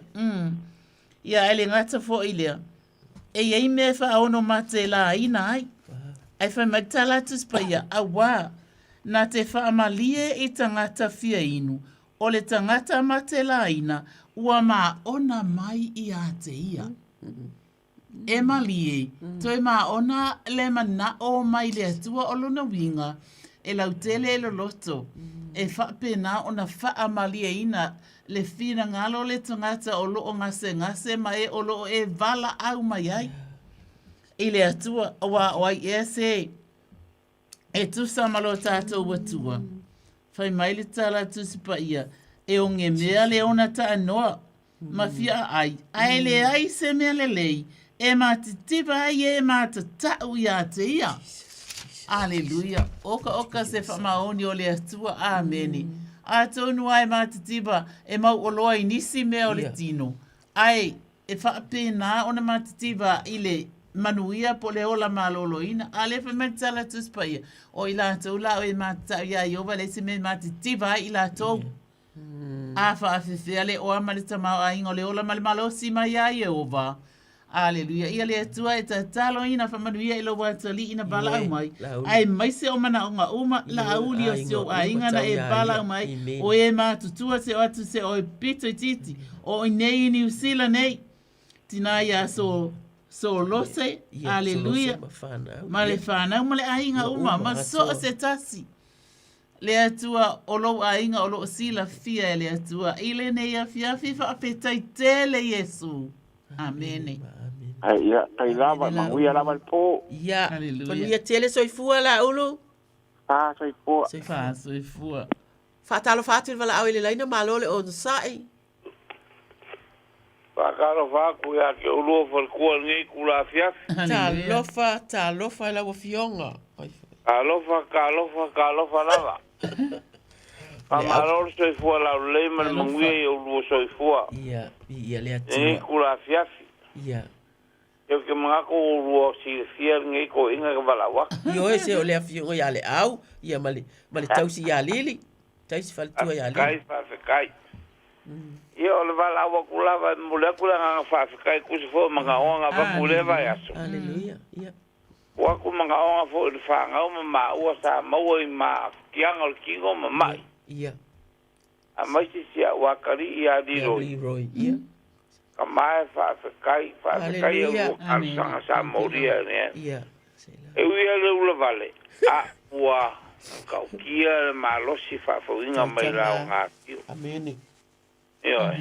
Le nga ka fo ideo ma o ma kwa ma sul ki nga la inga. E ia nga ei o manga onga o fi kam fa inkala vale. So fo nga ngi wa o ma kwa. Ia. Amene. Ia idem foi la vonga pangalo ngai de kalo de aso marea kaya mare fiat kaya mare fiat. Ia. Ia mo pel ma fukanga so sofa kasi malka ko ko. Ia. O la le wala inga mo pe akiri ma fukanga. E fia mare. Ola fa fo inga ngai vai ka wa mai se o ru kar sanga moria. Mor ngai ainga. A pe for fanga o ko fu la como ngofo ngofo. Amen. Pamuia la o fio ya ke o ale fanga lo inga la va se ko finge sa mo e uriana simone male fana fa be foi se uso la ki a fonki wange ko lo mal fanga kinga malo lo mang malo ya kulo ro fongia fa kai moria ko lo fanga mo la ko uma la ve sa mo yo e mangi sile se kinga makoya melai great lin mal fangau ia ule mela kule ki mal fangau amene uinga ko peo ye ka ko ka sanga leva fiafi mare ia eso vale me se wanti lo wonin kong ya fa foli sak alo fangia so ifua ko yoro ye ngi vai kau ia fa mungia le ko ya ke la ko mala. Amen. Ole ka karo le ngone makole nga ya ke ulo fere ko. Taitama. Ia po ai lava o fa alongo atu fa fofonga. I le vala au mai le au malili a o lo ia fo ini tu a inga manatu ia ya ilato o na yo lato a inga ia. Tato ole fionga le tu fa mai. Na fa ai ia ilunga o to ulu o to fight to ai. Ia fa ai ina ilunga o to pui o le fa va ui. Se ulu atu ai le tupu mamalu. O ai e le nei tupu mamalu. O Yehova le malo si ma le fita. O Yehova le fita le taua. Yehova au le mātou ta mawha awhetai. E tele o suafa le atua e. Ai mātou te tali tonu le atua ua lasi. Ma lasi laupa i atu, laupa i ane. Ile nei a inga o vivi. O si i lima. O tu i lunga leo pe avala au mai. Ona wala ngona le atua. lo alofa ma lo pa i atu ia te ila ua. Faafetai le atua. Faafetai tali i tatalo. Ia ai mātou te o atu bea lava. Mo tatalo o lo fia. O lo fia tu atu mo oe. Ai mua ai le mātou faafetai le nā. Isi ia la tama o le roi. Ua maua, ua malo lo. Ua vaaya e ila ua. Le malosi o lo maua. Faapea nā ia ila ua. Fai mai lo watali i tama. E ua mātutua tino o lo ia isi ti ngā. A ole tangata ia wai loa lai ai le maloti. E wha malosi ia e wha tua. Le nā lea mātou ti tatalo ai tama. Wha mole. Alo whangia Juliano Simone ma le whanau. Fono ti ma le whanau. Tina malolo ua le maua atu o la suafa ole a inga. Ia o Mela i Grey Lini New Zealand nei. Alo fangia lo na a inga atua e tau ia la ua malili le atua si i atu le atua o ua fionga ia le atua ua whaafofonga ua whaalongo e whaea ilunga e vai ilunga e la pe o ta vita e si la fia e le atua lo tu ilunga lo nofo ilalo so te mea te whaia le atua whaafetai e le o ese i la tau mau a ao le atua e te fusiina i lātou le fusi o le alofa le atua. Wa uma ona e fola ina mai. Ilo mātou wali o ke rito Yesu na maliu ona o a mātou wanga sala uma le atua e. Le atua whaafetai. Whamanuia le au malili, whamanuia le roi, whamanuia le a inga atua. Ia manisi lava le atua. O a afia ai le lātou talo. I le suafa o ke rito wa o le atua ai. Amene ma amene le au. Kisang. After Jedi ake urua wharikua. Ko se foi malaka ko mawhanga ni afiafi. Vi ia le li ongoro whapea lava onga maolo ruso i fua lau lei. Kai mea urua koe kariu i urua ala la whanga whamole. Amen. Ia whapea onga muri au mo au le li i urua ala i whakaunina le mukia. Ia. Ai ka ko whero ai ngā vea se fau i rea lofa manonga anga lei. Amen. Ia ole whawhakai le mune aku nge ainga. Ole whaalaro lava. Ia pēru ka ko kua. Amen. Swafo Yesu. Amen ma amen. Ia le au malili. Soifua. Soifua. Aleluia. Aleluia. Ia malo le ona sa i sauno mai. Ia whataro whatu ia te urua whatua. Malo whau. Suiva ai o le tua. Aleluia. Whawhetai ta saka mōle. Tano nei tai au. O nei. Taimi o amatanga o le lopol kalame. I ia lava le atua e o no tu whatu ne. Ta ua mane mana. Ia ai mai se foi. O le whamanosia. O le tina. Whawhetai mana. Ia up fola na. Fionga pa ia le atua. Wa o lava e o tanoto le ta ua mani manuia. Wa o lo fatia fo fai tau tu pa ia le ato ma le ato. Ma ta upo lo au vai e i baftanga fai e kalisia. Ai ia lava le tu e bere le u balava. Ai mai so lua ma losi. Ola bale. Mai le tua. Fatino ele galuega ele se galuega la tito galuega tele da o le bon fatino na gona ila va ofia fia va o joli da le mauti do le la va tato bafta ia o va va sa te alo tua o sira fia io o tua foi o ia ti la fa ita ai vai se lava o le mangeso le va vai lo tino ma o mata ia e bada o mia lava se talo no talo foi ele veda bici talo me uma to tiro ia o la o matua ia ti ga feta e tari todo ale no to talo lava a lo tali mai fiere tu e taibi pare taibi io se o fa da foi o babao mai le tala tabai mo la to o aiga ia fa talo mo ila to todo foi leia tudo ia mas foi nisso fada o teu no mai tá vai o stadi o mai asia pastai ai mais se foi fa bole todo foi mato calisia tabama tirama se au o tabama tu o bom tempo taiga sia ba o whanongolongo man tato bafta. Mai se fotoro e kare sia ro ngalu no e te au whana. E le o papu lavata. Lo utup fea ma ora le ngalu e ngale atua. Ia e fea lo uroto ia so malama. Ia o le ele cho so atu ala au na ia te urua le ia fia. Tato feiro ai fea. Amen. Fau. Thank you, Lord. Ia whaftaia tina mātala, tina taulonglongo lava. Oi, aleluia. Te loa whai matala tispa ia le isa ia whasfuru, whai poe tōsfuru matotasi. Whai mai, e vai, mati ngā ina tama matutua. Aleluia. Ao taulele a foi, e pa u lava i lātou. Aleluia. Ai whai mai la o le tangata iai oi. A o e whatatali ai ova. E toi whawhowina lo lātou malosi. Taita ma. E sisi ia e apa au. E lo whelelei. Aleluia. A tutu i lunga i lo sa vali. A ta momo e sawa whale nganga le anu. Aleluia. Aleluia. Ameni. Whai mai ia o tau mātala matatalu. Ina ne ia o mai whao sosonga. Ala le e loi i. Lo mātala. Taita ma. E te le pa ie. E tau longolongo. E le o i ma ua. A olo e tau longolongo. Ina i o tātou tutu whatasi. Wale ngata i a te oe ma le nofo alu. Awa e tau longolongo mo le e kalesia.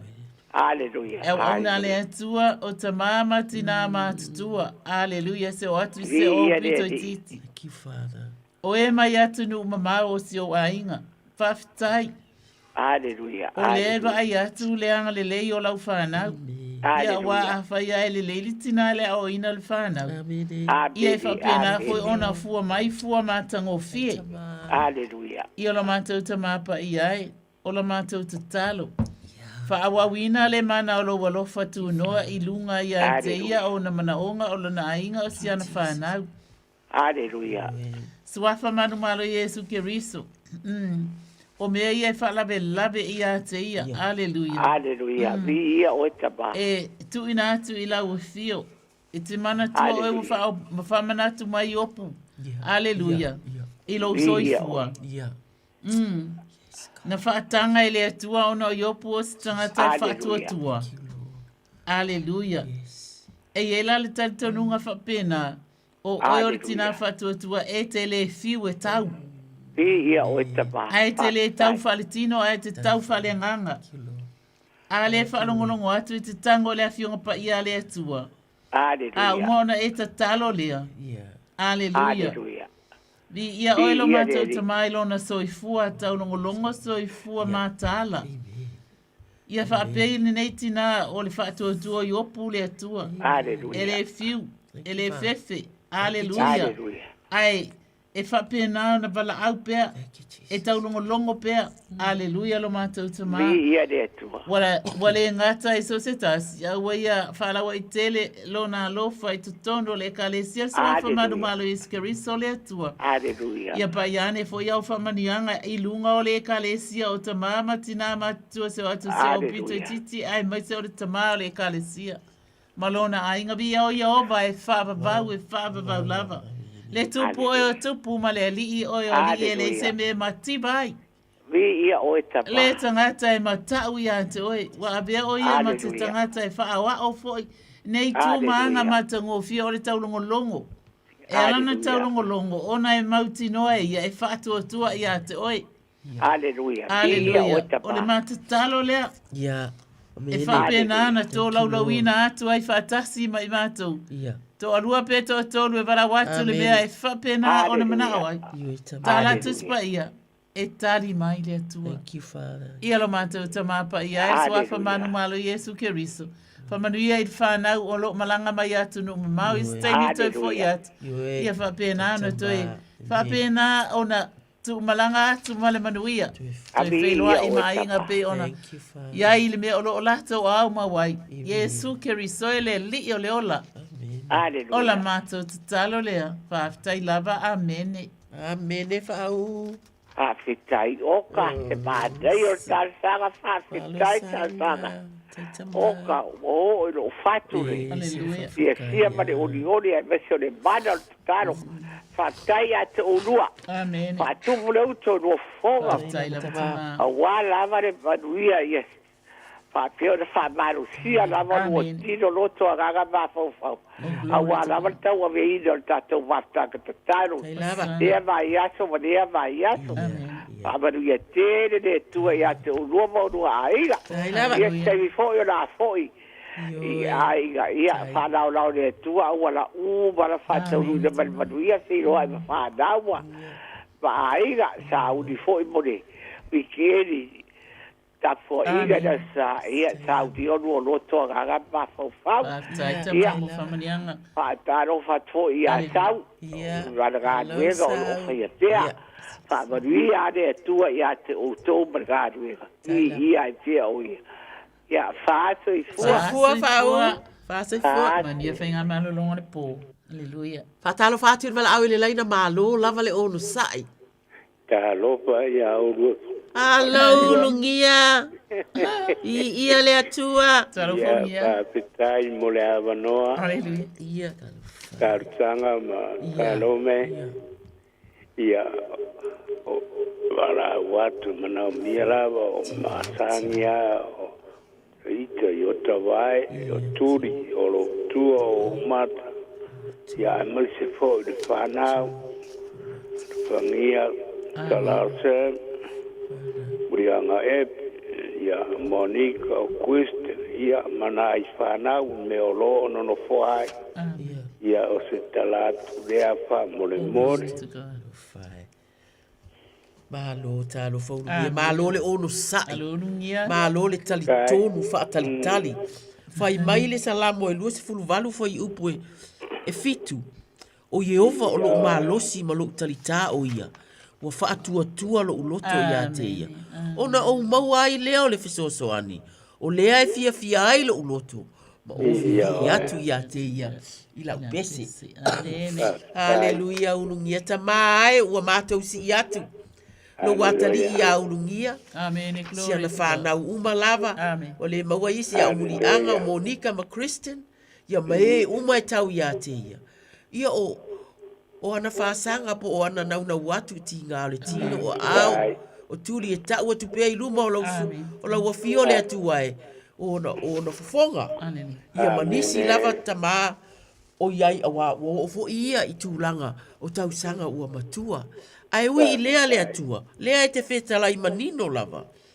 o lona malosi lava o oe o lona talita o oe a tau mai a saule popole e mawhai le talita o na popuni a sau mawhau whaunga o wha vai e mawhai le talita o na popuni le atua e mai e wha atua lona loto ia te oe tama e maua ai lona fesosoani ma fia ai lona loto tama ai pa iatu pa iane la wa fio wa avea le tina le ainga wa na o ia ma le whanau ai tama o lona whaalango sili ma le mausali o la wa fio lea le atua ia mau atu ia pipi i mau atu i la wa fio ai maise lava i taimi ti ngā le atua a ia e pa iatu ia e pa iane le atua i lona mawhau le atua ia loto tele ma loto toa ia toa ia ona inoa o alava fionga au fionga na faita wina le atua alu le salamo po le atua ia to e alu lava ia ito e tuulo na lima tama le lava i te feta lai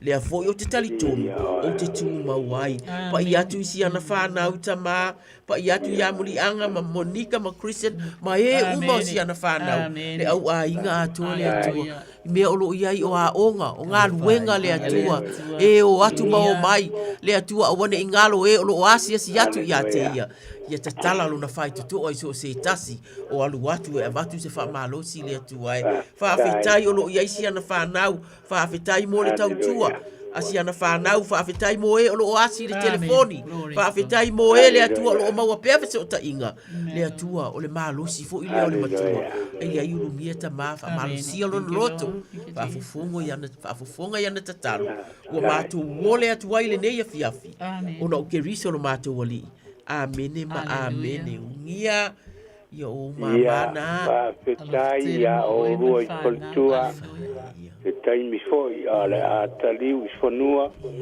leo le tua ia la uma pa manuia i nai whanau mainga ia to fa soifua ia ulgia fa soifua Haleluia. Ia malo le ona sa I fatalo fatu tata bala au oi lungo le laina. Fatalo fatu lo masanga. Ole fio ia Nina. Antonia. Aftaiti le la mole upa malo. Haleluia. Boya mai se fo tal sanga molia. Tatalo. E la ngona la vale nga fa aftai le tu fa longo atu na itama. Ia ta fo ya le au malini ma ya. Ia urungia masifana ia le atua fastai motal sangana foi vai asomo vai atu sia ue kale sia me sena yo ainga sia fanau ai o mana onga masani lava e fangaluine si utamatu ina fa malua mal no falo ai mai sia ue kale sia atu malava e lo ai ai taitasi me sena itamamti na matu se ai alu fanau vai wina foi se au mga luenga leva yaso e me se o ngana I fana yo le vi ngai foi le tua le fanga luina foi la to lo fato to le to no mauta bala I mai tu nga le ne yo langa e me se to no fale ma e me se fale una itanga tamata tua tu ina tilu mata so Ameni, o mai se tama fana o se ainga mai se se e kale se lo vala i mama tua mai ia wala va sai na man ia o le ngate ta longa o onga e mai se foi la to o o na mtala I fina ngalo le Haleluia so se tu la lo langi ia lo fangia foi na yo ainga o malava I so se tu e mai se sa mo o te tuila lo ndo fo ma mo ai o se mtuangani ia ma se foi au tinam se whanau sai tu lua mala tu whanau fa mole lava lo ia foi ni se whanau ngā lulu nei po ia le fa pito le talo ele ngā te whanau ngā tu uma ngā lulu ia tu ina te lumata tu fum talo fa mole lava o te talo tonu lava ele ai se vai panua ele o ia le lua talo ai o mana onga ia tu ina te la tai tele le talia mai le vala au Amene. E se le yo le atuono I tina matutua e matala I tutono le tatonga luenga nei. Amen. E la te tau longo mai lava e whameliri tala te spai fata o toi whawha upe wha. Na ia oa o mai ia te au. Mana whai mai ia te au. Ia ta au fia u upu I lo loto. E te iloa oi. Olo ta ua mai ia olo e ta o mai. Thank you Lord. E te ana ma e whai tau tu spaia. Au inana ia o atu ele tu ia te oe a ia. Alleluia. Me maina ia o mai ia te au. Mana whai mai ia te au. Ia ta ofia u upu I lo loto. Amen. Ia tau sisi ai ia upolo inga e te ola ai. Amene. Amen. Alleluia. A polo inga ia le atua. Ia ele lofa. Te talo atu mo e upopongatia. Te talo atu mo ainga. Te talo atu mo sosetasi. Aleluia. Vi ia le atua. Pai mai la. O tina poto oi. Pai mai ia maua le poto. Ia maua le ata mai. Awane ngalo ia te oi. Amen. Nei mea. Ia o tama. Awa fo nei e liliu ese ai I upo alo ngutu. Alleluia. Awa e te la foa I a te ia. Amen. Ole upo le atua, ole upo e ola. Alleluia. Leo fai mai ai. Awa foine I liliu ese ai I upo alo ngutu. Ele o se tasi ua feta lai ia te oe. Ua feta lai le nganga pa ia o le atua ia te oe. Alleluia. Toi fai mai. Awa la e te la foa ia te ia. Le atua wha fitai tele lava e selo wha maoni I tina. Tina mātutua. Olo o tau longo. E ui aina mātutua le soifua. Ai le o uma ai le sa ili atu ia te oe. Ona e mla tau te mana o mia. Ia maua e ainga, ia maua e whanau, ia maua e toa oi, ia maua e usa matuangane. O I lato uma e o ia la lato tatalo. E ia ilo la tau nau ta inga. Ia maua umale o lai wha vau. Di ia o Yehova. Di ia o Yesu Keristo. E manuia whanau. E manuia le ulufafo. E manuia le ulufale. Aleluia. Pe malanga i lunga va lele. Pe o i lunga le vai. Pe o i lunga le ea. Le atua o le sami. Tama e iai lava oe. Whaftai ai lelo mātou atua. Le suafa manu malo Yesu Keristo. O i lato uma. Tu tono le ekalesia. O ainga uma, o whanau, o uso matuangane, o atunu mamau mātu nu o lata mai, le atuai. Wala se tase lilo i lau sila whanga o lato mana onga ua vala au mai ai, ele oi mātou o vala au mai ai. Ai wa vala au mai ina i o mātou tutu wha atasi atu. Ma i lato i mana onga e sele mātou ngō fie. E langona fo ele fia mātou te tutu wha atasi ma i lato. E langona fo ele whamanianga mai a i lato. Ona lo lato tau longo mai. Lo mātou ta māpa i ai bi ia lava lau fio. O te talo foi. Ia wha pēnā ona wha malo sia peale so i fua malo loina. E tu lai ai pēno foi lalo. Pe uru fafo, pe uru fale. Oh, hallelujah. Ia ilo malamalama le atua. O le malamalama o le ola fai mai talatus pa ia amu ia ilantou o ia maua. Ona, whaafetai atu ai le atu ai le nei a fiafi. Ia whapinauna langona e ilato uma o loo whapinauna te talo mai ai le tina mo ilato.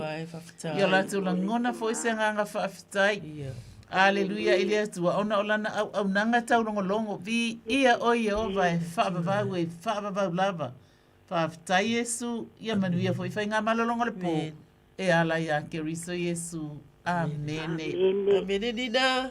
Whaafetai te le lava mo talo sanga molia. Yo la ese si upulunga tul whaafetai. Aleluia. E sulai nai le alofa maleanga le le yo le atua. Ia e mai se olua.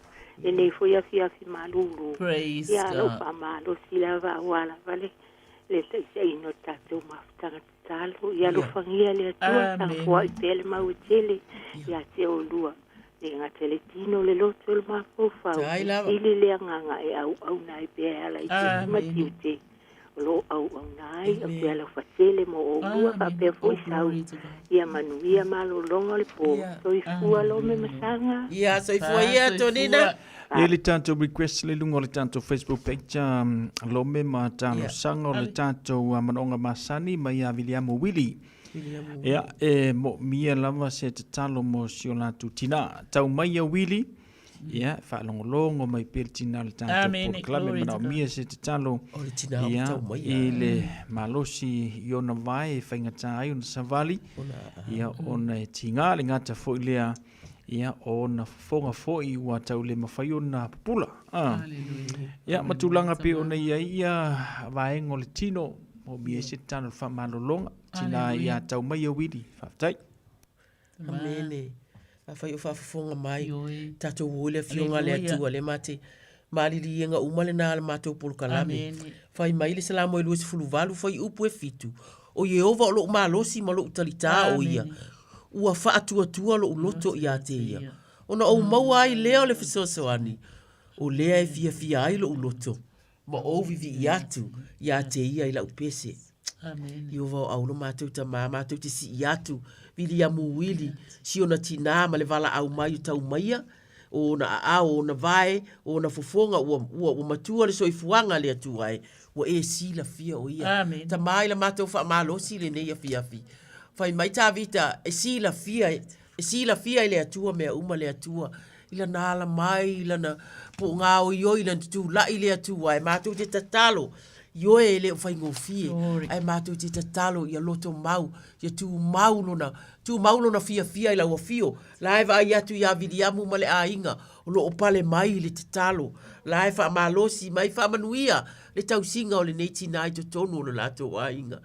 Le atua, ia iai le atua lo walofa tu noa le atua ie lo ngā lulu e le whai ngō fie fo i isi aso ai le atua le lau mata fia le iai o le tangata e au mai le ipu vai inu o mea tau mafa le atua e fesili atu a o lae tali mai le atua e le o nofo to atasi ia i se mea o nofo to atasi ai nisi o lo o iaisi o na a inga le atua fua lo na soifua pa atonu o ina tausanga a ni tausanga o toe o lo ia ile atua ia ile vi inga mo ia le atua le vi inga ilo na loto e pipi ia amen e pipi ia tu ila mo fio e vala au ia vidiamu o mai ne fai tatu tatalo vidiamu o mai le afionga le atua fai tau mai le afionga le atua ia te au ta mama tu te tatalo fa asua malie ina ni tau mafa e pe le fia ia ono tau sanga o ia le atua fa asua malie ia lo loto ia mauai le malosi o lona tino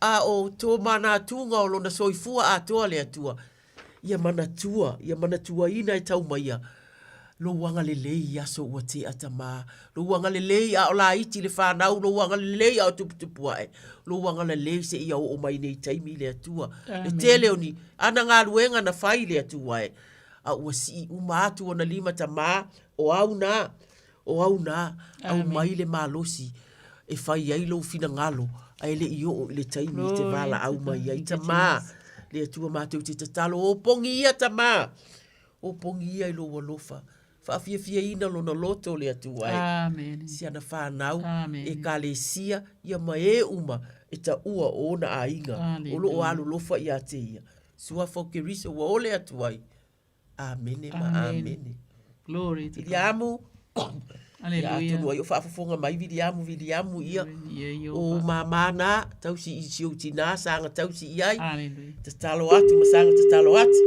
amen ia le tua alo leona sai ia fa talo fa tu tata vala lungo le laina so foi tu fa tua tau de la ngona tu sa fa man mo ma so foi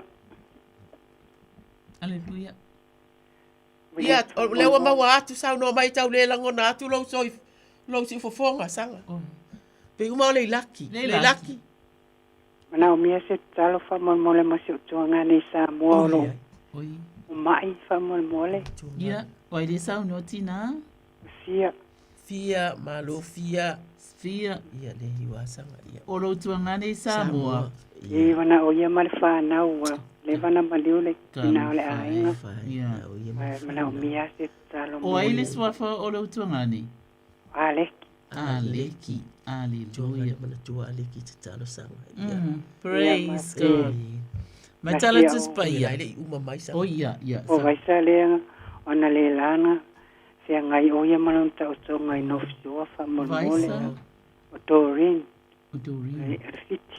Doreen sa fe ngai ma ta o tonga ia na la tu lang appointment mai te ku e transfer kai no fio ala ngale la le ka o koi okay sanga wo pray hallelujah e ke lo o etina pai mai ia vivi ia te ia ona whaaya ina lea o e ia te loa ole whaaya e a lea tua e ke lea kukupu mai kai o popo ngā mawhainga tā e lei loa i teimi fo inga o lai manu wia ai ma le leile le soifua ai ole tua e na te whaatupu wa venga i teimi o popo ngā mawhainga tā pai mai na te whaamamaluina lea o oe e ia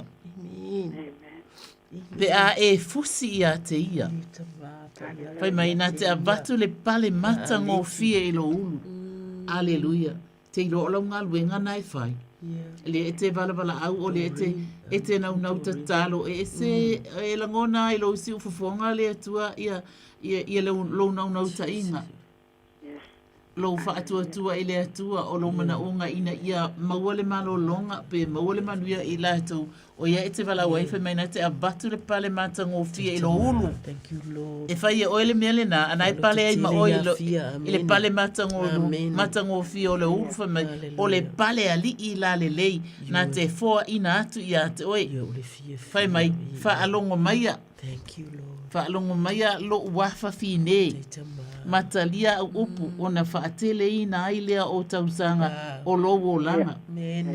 Amene. Ele ngata leina whaatele ina tausanga o lowo soifua. A o ila tau o e o lo e vala au mai ai. Amene. Ia le tuangane. Aleluia. Ai maise o le whanau wana o ia. Le tua le suafa manu malo Yesu ke riso le tua. O e te wha ato atoaina le ainga lea. Aleluia. O wa o lo iai le atua. O lo iai Yesu Kiriso. O lo iai anganga pa ia. I to tono le ainga le nei. E wha pena ai o na ato atoa mea uma. O wa o oe o le atoanga o mea uma lava lo mātou watua. O amea le ato atoa o le malosi fo i tama. E tali tonuina. O le a apa ato a au Yesu Kiriso. E whapena na maua ai leo langa fōu. Le fia fōu. O le malosi fōu. E toi whaafōwina ai le langona. Amene. I oe ia aleki ma le whanau. Ni ia oe lo mātou watua. E ui aina bala no fuanga ma mea o lo o au mawai. Ai a mātou atu I lumala wa fio ia mātou talo. Ona mātou wālata lata ai lea. I ia oelo mātou watua. Les wafa manu malo o ke riso Yesu ona o Doreen. A ia. O lo fa pena ona ta ua mai ilana ta otonga. I les wafa manu malo Yesu ke riso lea tua. O amanu anga ma mea uma ua whapena na whaonga ina e le poto fo mai. E te talo ina le mana o lau whaunga mana. Lau whaunga pa ia i le suwafa manu malo Yesu Keriso e te wha ato atoa ina. Ma whapena o na wha ma malu ina. Ma wha malolo ina e a vave le o na maua le malosi fou o lo wa fine. Le atua le suwafa manu malo Yesu Keriso. Le atua o oe o le atua e mamalu ai, o le atua e manui ai, o le atua e tau nuu ai wha moe moenga e abatu I a te oe. Ai mai se lava o fionga, a mātou wha atua atu, o na whai a lava leo mea mātou te mana na au ai. A wā o fionga, ua maea, ua uma o na whai. Aleluia, whai mai a o ia Yesu Keriso I lunga o le nasa tau. Na ia feta la iai, ua maea, ua whai le nei mo oe mo au, mo I tātou uma. O na whawhitai ai lea Yesu Keriso. Aleluia. I ti ngāma pōpua ngāma whai ngata ua umana e aveina. Mo mātou whaamalolonga, mo le whaamalolonga. O lo wa fine, o lo wa inga, o I lātou na tā ua mai e lo wa fine. Ai mai se fo ile atua, e ta talo ina le whaamalolonga I lo wa fine na bala au mai. Abatu I ele fia. Abatu I ele lote tele. Abatu I ele o langa ta talo pea mo oe. Sa ili ma lo I la wa fia o le atua. Ele aise me matiba ile tangata e matau I a Iova. Awa o le matau I a Iova. O le amatanga le o le poto. E te poto I lo atua I le atua. E te poto e te tautala atua I le atua. E te poto e te tala ina I le mamalu o le atua. Whaafetai tama, whaafetai Yesu tama la mātou tatalo whaamole mole. Whaafufonga mai I la mātou wolenga. I le nei fiafi ala I le suafa Yesu Keriso. Amen. Amene, fia. Tai la te o tu Shata katala mana. Polo mo so I fo wale. Ngaluenga ya stai. Alo fatele atu. Ia, fa fua. Ia, fa fua. Fatalo fa tu le wala au le laina sauno mai. Talo fa. Ia, talo fa la valu sunga farikua. Haleluia. Ia o kalameli le lunga ke ko. Kalameli. Ia, ngo vidia ku fa moli lava mga umia si kakalo mo si kuangangi ya makangi. Ia. Makangi ai mai se o longa kua. A mole ai mai se le uso ia maawa yonga vai. Ai mai se fo isi o kuangangi ia sao. O maua fo o ia ma. Ia ai mai se o kamau le ainga ia ka pengi ma se au whangau. Ai mai se ngai ki ngā mako e kalesia. Ka mama ki ngā mako le mako e kalesia. Maua fo ila ko i ma. I malo whaalo alo lava. A mole lava. Haleluia. Walo tala meli kalo fai tama matina le kale sia vi ia le atua te. Amen. Te manga whanga whai mai le whaalongo mai tala meli si whai tau atu ala salamo le wo tau iai. Whai mai. Le lava le taimia. Whai mai. I o vai o tā vita. O le taimi rea na wha auru whale ai le whale o tā vita e se te faitau na mawai leo. Yo vai o te vivi atu ia te oe, a wā ua e whae ina au. Wa ele tu ina atu ie wa ita mai ate au. Ia lato mita mai ate au. Yo vai lo tua, na o alanga atu ia te oe, o na e wha malolo ina ai leo au. Yo vai, wa e a vae ia te au ai le tu unga mau, wa e wha aola ina au, ne i o ua luifo i le lua. Vi ia le atua. Vi ia oe tamaa le atua. Ma fitai mo awa fionga le atua. E mātou te to o manga i ai. Ma e ta ua ia awa fionga le atua. Fa ata ita inga fo i o lato. Fa fitai ma vi inga. Ona o lautau singa ia i lato. Le tupo ta vita. Fa fitai.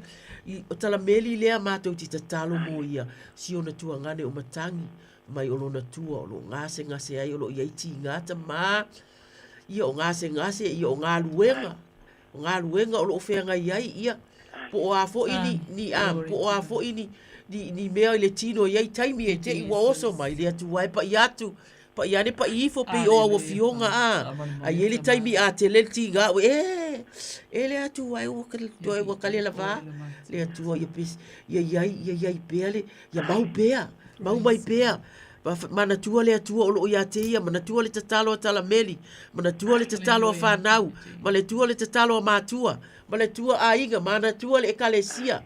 Ai mai se lava, i taimi wala ngona pe iwa to atasi, pe a whaie o maiti ngā le uso ia maa ava le atua e, le atua pa iatu ia te ia, po a uma whaale tonu ia po whawhitauli o loo whea ngai le atua. Ia, mana watu.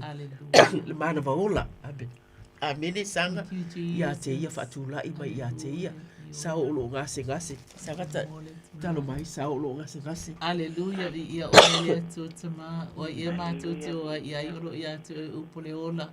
Aleluia, o a mai ma mea tinga, ma mea whaingata, le ise mai ele i malolo, na wha malolo ina Iesu.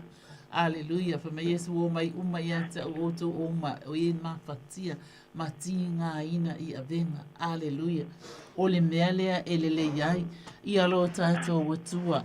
Amen, fa mai a e savali, ele fa lave ina ai, a e momoe, ele tauto ai ai, fa mai ia e tau fi mau i upu wa oina, aua ne i tuu ina atu. Ale upu le ale atua. Fai mai ia sava vali. Aleluia. Fai mai a sava vali ele fa lave ina ai. Aleluia. O le upu le ola. Fai Yesu o e lava o le ola. O lau upu mātou te ola ai. E ola ai. I lato uma o tuu ina atu. Awa e teta lai. O ai lava e mawhatia matinga i nei venga. O mai. Aleluia. Fai mai a e momoi. E te le tauto ai ai, o le leila le o le upo e le malama. Aleluia. A ta mo e le lawe ai, le savali. Aleluia. Fai mai, awane i tu ina atu. Le mela le fai mai, a maua lo le upu. Tau loto le upu. Tai, a maua le upu. Pa apia ta maa ea, fa aftai mo lau upu. O lau upu leo te tautalangi atu e, o e fetala Yesu Keriso. Fa atu ia te oe, o lau upu fo i ole upu le ola tama, e ola le ua ta uina mai, i le talo, i le mana onga, e ola se o toorua, e ola se o ainga, e ola se o whanau, e ola tama o le ainga, uma le atua, o e ola i lato uma, aleluia, awa fo i, tama matina o le ekalesia, awa fo i ole atua o le ola. Aleluia. O le fina ngalo o le atua, awane i whanu stasi. E mana ole atua, e wha atu ia te ia. Fai mai la ia, ona whai alava lea, ole mea, e tau te mana na oai, fai mai la ia lea, ia e tau fi mau i opu. E a o atu, awane i tu uina atu, fai mai, ia leo iai. Aleluia. Awa fo i o Iova, o lo tatou leo maa moe o ia. Ele aise me matiba ai, ele matiba le malosi. Amene. Ele matiba le ola. Aleluia. E abe ese ai fa no fai mai. Awa o lo wola lavalea. Amen. O e fa fonga la oi. O le fa ta oto na e fa. A mata mai lo foi tau foi pois fuma tasi. Aleluia. E o li se fuma le lua te lua oi. Kango fai kalkus pa ia. Tango fai tau na e feta lai fai le tua ia te oi tala meli. Aleluia. Fai mai awa e te alu i le ala. O e anga sala. aua foi e te ui i le ala o e whai a mi o le anga. A o le ala le mana o ai le atua, ma ia e ta au fi mau upu wa o ina atu ai, ia e tu ina atu. Amene. Whai mai, ia e leo leo, ia e le upu. Whai mai, ia e maua le upu. Awangi e koe ku ngaku, ai ola ai. Aleluia. E se le o le atua. Whai mai, ai maua i ka kou le upu le ola. Ia awa koe ku ngaku, ai ola ai, o uola ai, tatou ola o mai. Aleluia. A e a lilone. I le su wafa Yesu Keriso. Amene. Amene, talameli. Ia e mori ako whawhkai kere la me lua sunga whalekua. Mori kalia fo ore manga onga nge lo makua. Ia tele oe male a inga. Ia kua pe a koe kali waku i lua a inga pa. Ia ko lua o lua male ali. Whawhkai kere lava. Ia manguia le po. Ia, soifua ia. Pa, soifua. Whatalo wha. Whatalo wha atu i le wale. Ia a whai uo. Ono sa mai toi vala au mai tolu fit siri mai tolu olo fa so mai lava e saua tatou laina. Amen. Fatalo fatu ile wele laina. Ya, alo so foi a Malo ole laki lea. Ia. Ya, ole lava. Hallelujah. Lua. Ia. Ya, ole me ma sani lava. Ole ale me ma sani ile laki. Na ambiele lua so fo ia talo ma e volo yang ai foi mau. Ia, ngase ia. Fo ia. Ia na yo anti mo kwen ma ia la to fa na uma. Ya motiana ya eli manaya mamatangi. Ia ya la fa na ate po isi fa na la to fa na la to ainga. Iwa pena yo tama ma to fo yo to nei ainga ya to pila lulu. Mangele salim na yo la ainga. Ia pape ia po ia to fa pine. Mauso malato fa na uma to lua.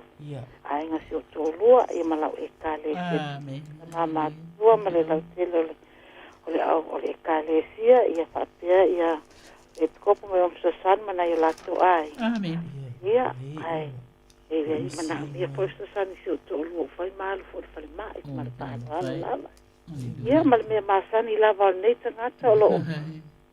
Ai na te o lua me fa alo lava. Ia si no to lua. Amen si on to lua. Talo fa. Ale atua le laki.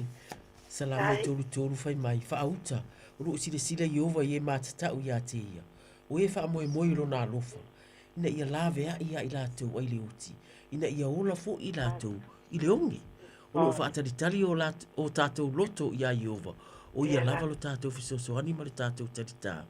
O wa o lo fia i a te ia o tātou loto. A wa o tātou whaatua i lona suafa pa i a Iova ia i lunga i a te i mātou no walofa.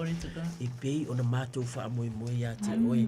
Iova o au le mātou ta mā o ka se mata utia o au fita lainga o au folanga mo le ilaki. Nei taimi malana wala au mai o mea masani o leo langa e mo ie fai mai o mea masani ai mātou te talituni o lona tau wivi lava o lona tau mawhai o loo mawhai ai o na umātu le aso i le pūlea ia e mea masani i le atua e pūle mai lava la ua fio whaafitai lona anga le lei whaafitai ngase o le tino si o na anti o motiana ma ia eri ma isi ta maa whanau ta mama tutua tu filau lulu. Amen. E kalesia mai e uma e tau i a te ia. O si ona to lua foi. Po o a fuanga o lo iai. Ti ngao le tino ta maa. E si uma tu lava i a te oele atua. Ma tu ti tatau o le ilaki. Ma le au fa inga o lona a inga le atua. Ia tu mauno na loto tele pe ona e fitalai. Fai mai e te sila lava. Ie matata i a te oe. O e wha moe lo wanofa. E la vea ia i la tō. Ta maa o fionga ia e le o mātou whaatupuina le atua. Te whaataritari o la tō loto ta maa. Pa i atu whaiane pa i ifo au le atua. O pongi le nei a inga i lo walofa le atua. I mea ta itasi uma o lo ta umai o lo tofu le tangata ma le fia maua o lau fisosoani le atua. Ia whaapea ona e whai e pe o lo fina ngalo mo i mātou le atua. O lo fina ngalo o nei o atae au le atua. Ia o mātou whaatalitali pea ma mātou o atu ta mā. Pe o le a lava le atua. Ia tu mau le mātou mawhitanga malau o fio o sanga o sau o au. Whaapea nā fo i le mātou tina po le uso ya amen ya le laki o lo vala o mai tama fa fia ina lo no loto fa va ayo na mata i mea lai fia ma la usi o le ainga le atua le fa na o ia lava se fe o pati patia ai ma fia tama o ina ma wai lo fa malo si anga i le aso ma le aso fa malo si ia te ia ona o lona ainga o le tausinga o lona ainga ia e mai se le tele o tangata foi e fa moi lana ia fisoso ani tama pa ia tu pa ia nei lona ma fau ia fa pena ona ma fa ia le atua ona maua le mautonu i le aso ma le aso au wale fa aso ina o ainga ma fuafuanga o lo ia tama fa au popo ia te ia o ame le fai mai ai pe ta umai le vala au tama o lau fio e te fa au popo ona o le nau ina ia le lei ona ainga ai le tau mai ala se mea ia lava ia te ia tama alo fangia ia le atua ia mamalu ma ia pa ia o fionga o mātou tala noa ai le atua ona o kerisi o mātou o le atua amen ma amen glory to God thank you ai lava laki no so sani mai ma pianga sa o lava lo sa noanga e tele lo au ai ma ai ngasio mam na ia ai ese mo lino si la fanga ta ma amen fanga so sani mai ma eu sino po ne ya sa wiwi ai lava fa ma fo le langi il time te lo to tai lava hallelujah ia ai lava manu ia le weekend le laki tai lava luanga le hallelujah po ya no manai lu ainga hallelujah Praise God. Foi ia le laki. Ia talo na. Il ka le sa tu le ya o ya. Hallelujah. Ole tatalo le ole afai. Ole tatalo mo e uma e mau le kanisa. Na ye le ma request na mai sanga o stay nei no ya Jackie. Ole tamai tai palangi a ole wo ya ma ua. Ai wo ta ole ale a uma mai ye uma. Lo mau le kanisa le nei tai fa mai le tala sia mau e wa tale la va ai falao ai le malo si ai le tino talo fai ono tonga fitinga o la tu fa fe ngai ai tatu wo ile tu fa mai to la wa pile ange do yo vai si o mai e si o mia e o mata o sanga ya te ia e la vea i fo o ia ya te ila tu yo va au no matu te mama tu te o atu malo matu na le tua ye o lo vala au mai e tasi lava le mea o lo whaalongo mai ai po o si i atu la lato te talo po o ta o atu o lato suafa le atu ai le atu mātou te talo mo Jackie ma e uma o lo maua le kānesa le atu whaafetai o lo iai tonga fitinga o lo maua i te tonu o mauta ngase whaafetai o lo iai ali i fo mai matamai tai fo mai whaafetai mo vaila au ma mea uma tama a o li poti ale lalo langi nei le atu mātou te iloa e ele tai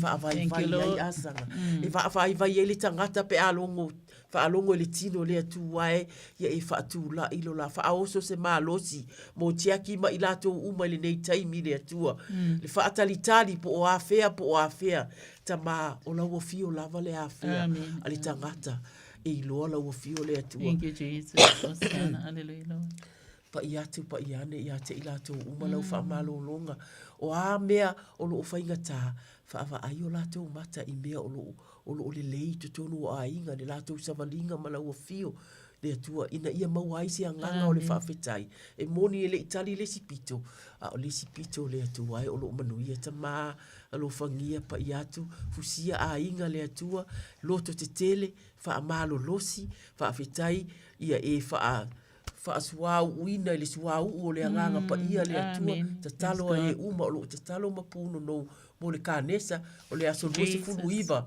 o se tema e fa ia ile fa manatunga ia alo fangia tangata le lato fundraising te mai tu watu ila wo fio o na kerisa o mato wole atuai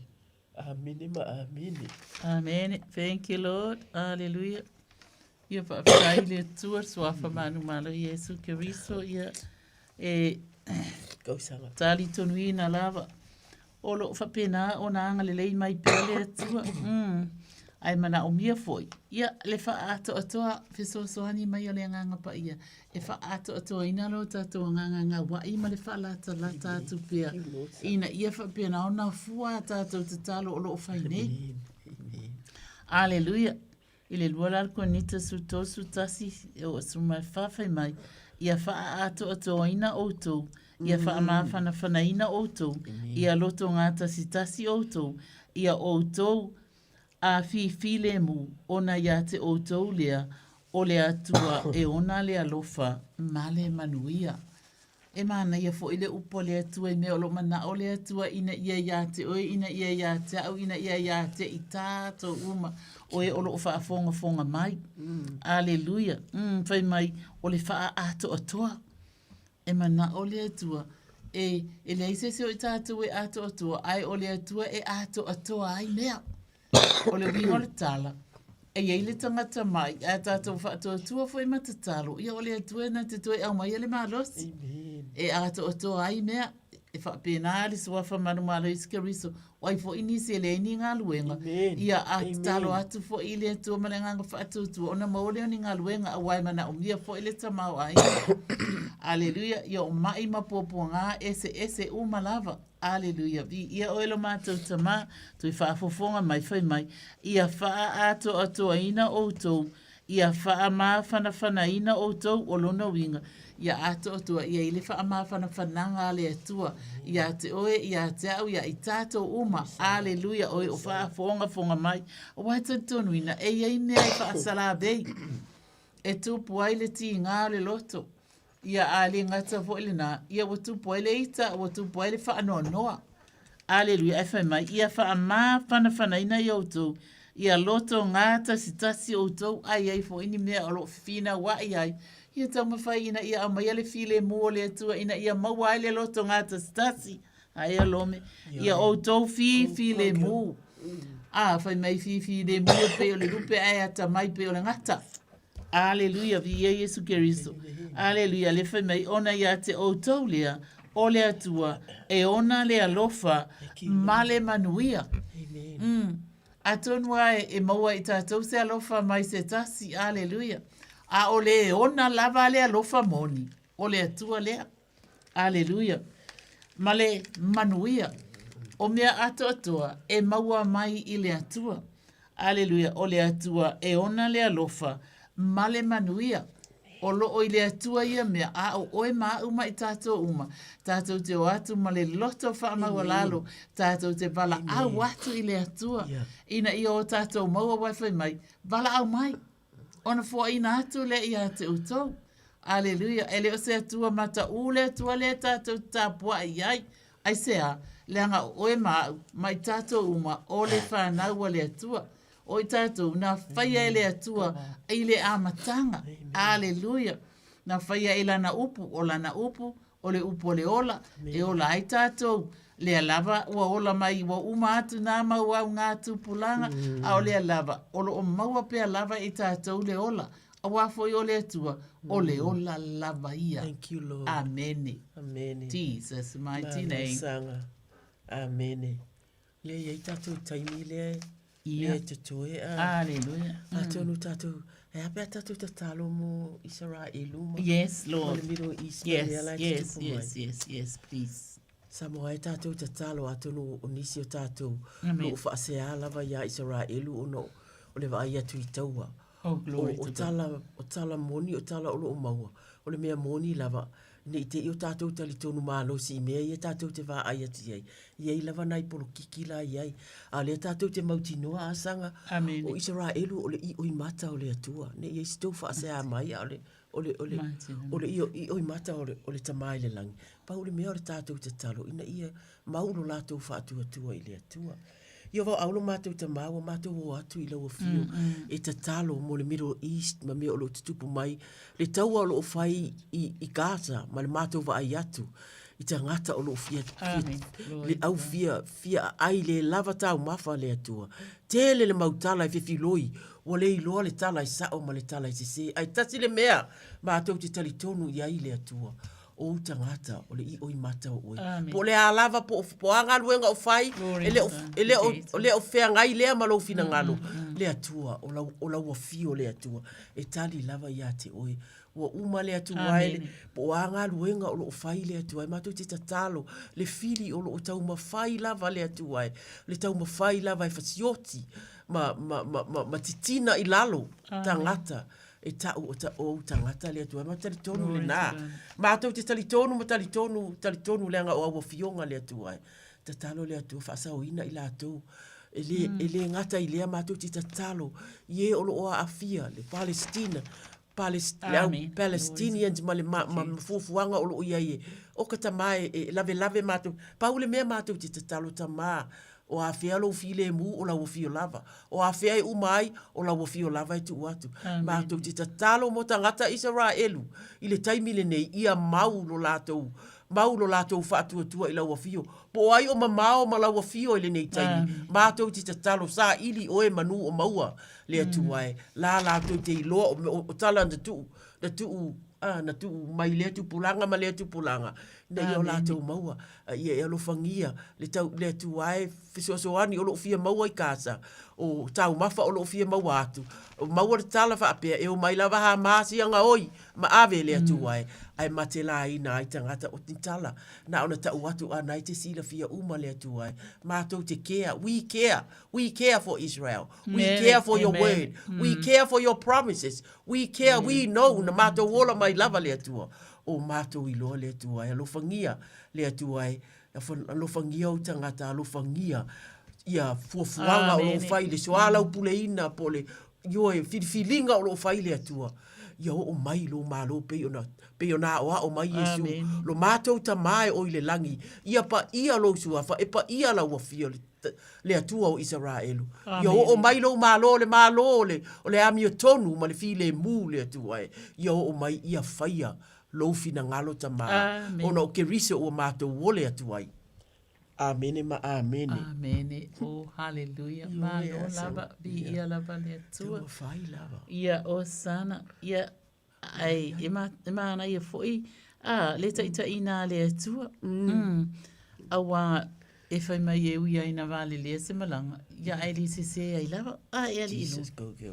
E sai e falu pus fumaleono. Fai mai o te ta ina e.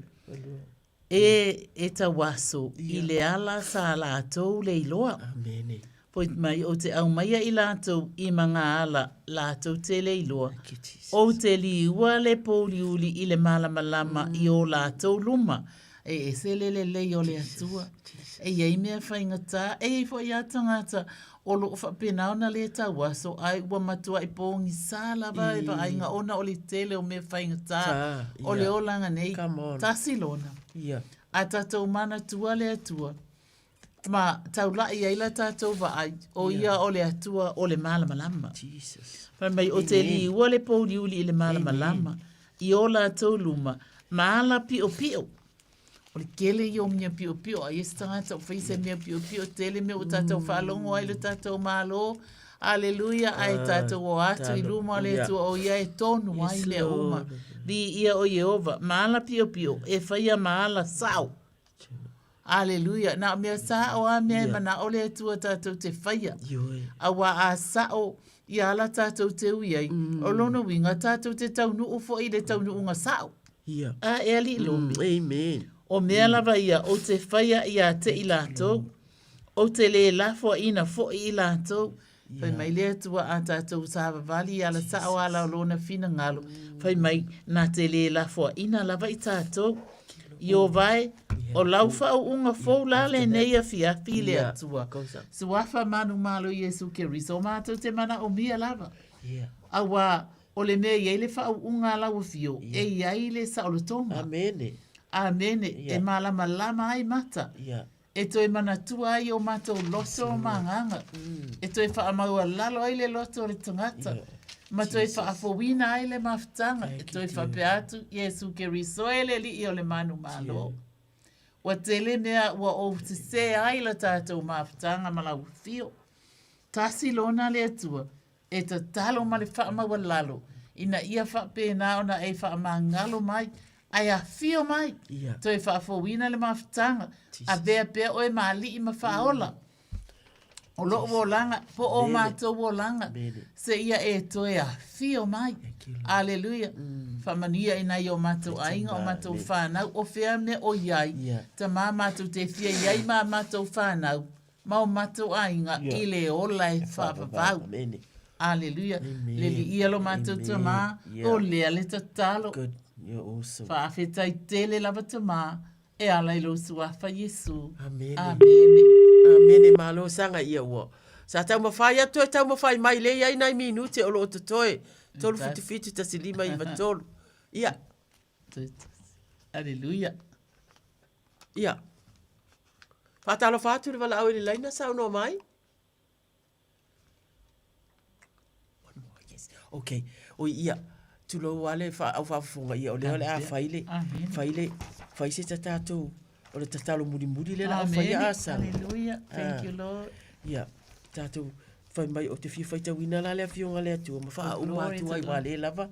Lava nai ta mai minute ia te toe mai. Amen. Thank you, Jesus. Whai mai le salamo tavi te wharua le la fwoi na wha o ngai tausanga. Lua ngā ngai se ale mea wa e wha anono ai. Amen. Ma e atu vale ai tu tonu ia te au. Ia e wha amoe i le atua. A wā o toi vivi ia te ia.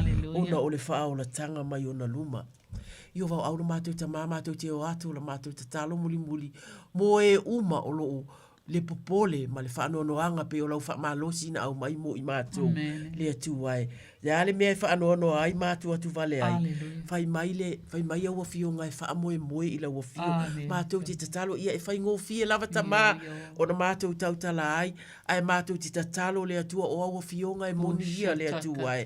E tu mau e le aise sina te ave e sea ua tu sia le atu ai. Ia e alofangia le olo fia maua le fisosoani le atu ai.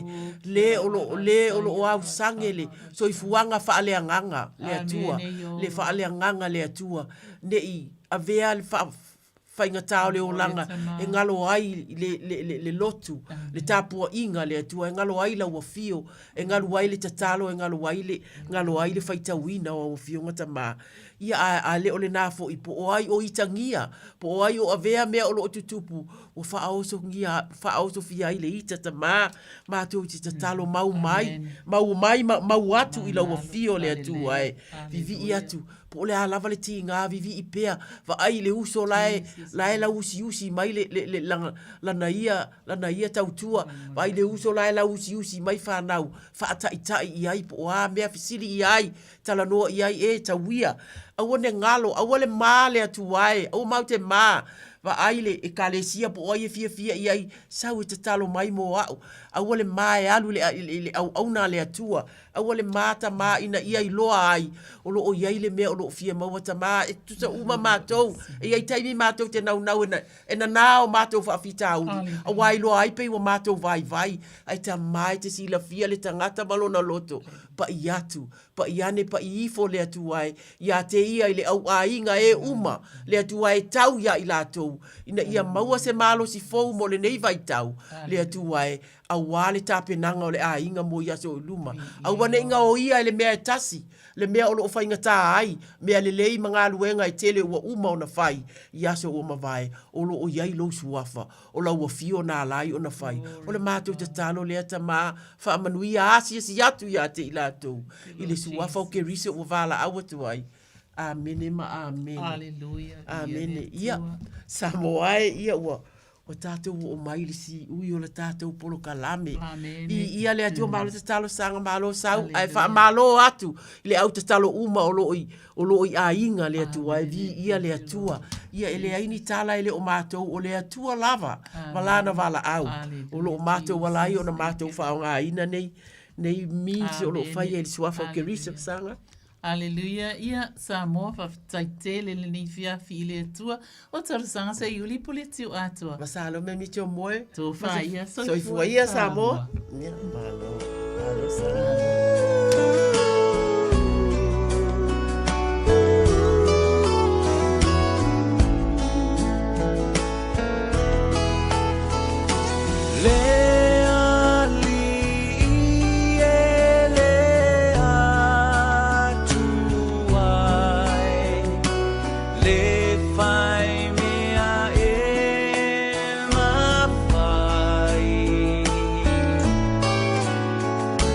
Oh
Mai pesa whale nganga mō tātou le nei fui vanga o le fiafi e tau alunga tua i le tātou Purkalame. Ia a maise o le tautua nai tina pi o nei ile tātou Purkalame le nei a fiafi o le te talo mō oe po le Pray for You. Tātou Purkalame pi o na masani i a fiafi ia o aso wharaile o vai aso tātasi o le swani le nā mō oe. Ia pe a whapeo e whafunga mai o nei e whiangai oe mamai o le tino. Ia matulanga pi o nei eile mawhatianga i le soifua maloloina. Ia talo i le tua ne ia whapenao na mamori atu i eile na whamalolonga mo oe.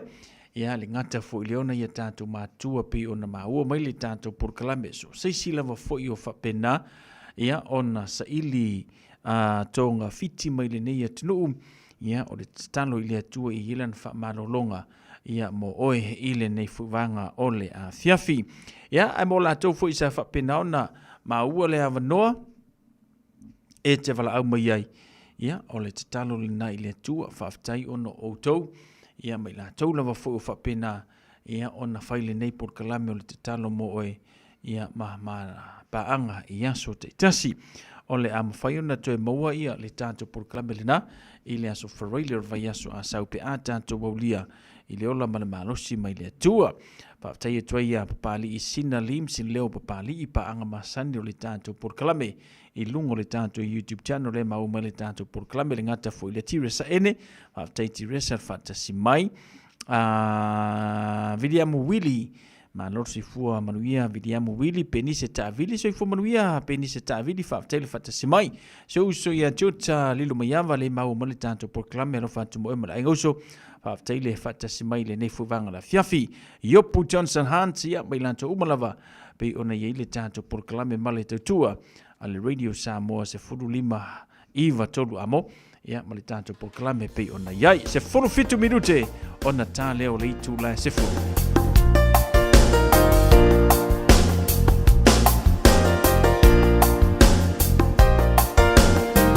Saini umai hitinga.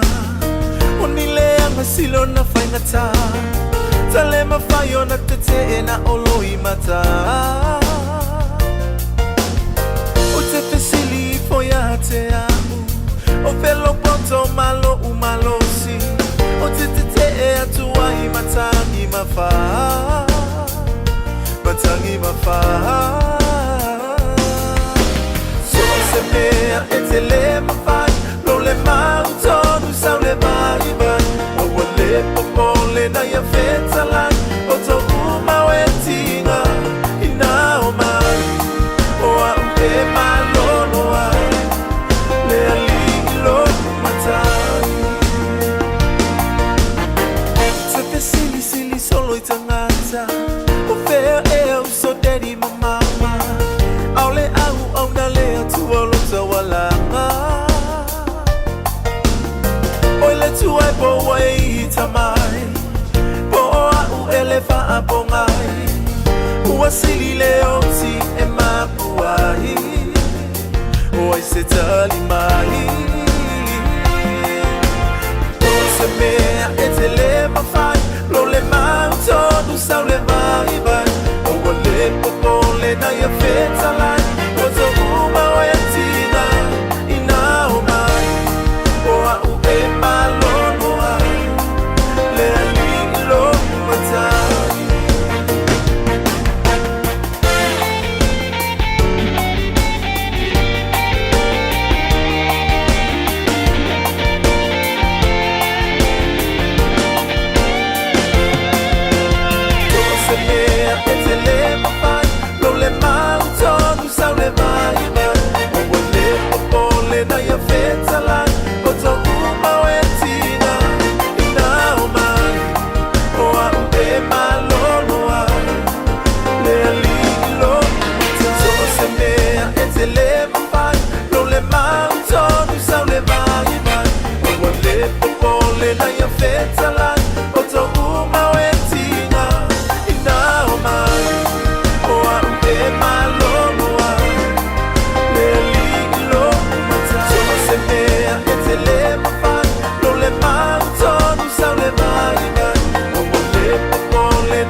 tau mo fie Omega ka Fili mai loile Omega ka Omega Cars, lua selau Cavendish Drive i Manukau. Pole telefoni o iwa lua fitu 5 tasi lua.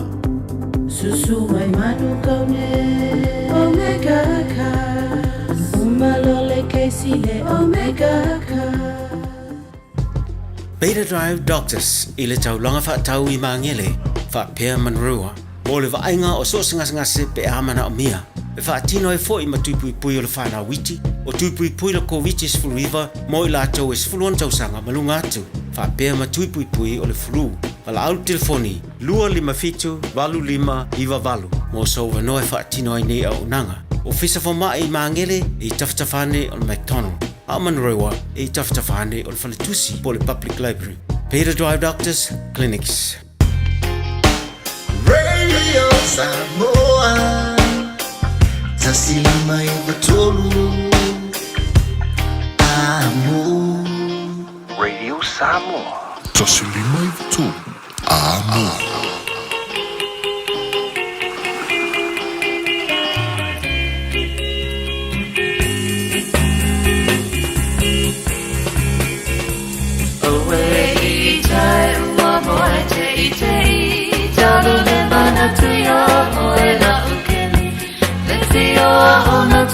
Tala solo una lima faye vaye tenena tini ole alofa Lewi lai ua emo tu tasi Mana tu alo siya ukapani Manu ole tai ala ua tau sani Oso ole na sulugire la lonani So we are oela upele tofa Awala vane ipangaloina Imea umala wasata faya Talua ila vale nei masalina Tumaulo fanaoni Yawe mauseia o ile oti Ola ualofa, ola walofa Jofa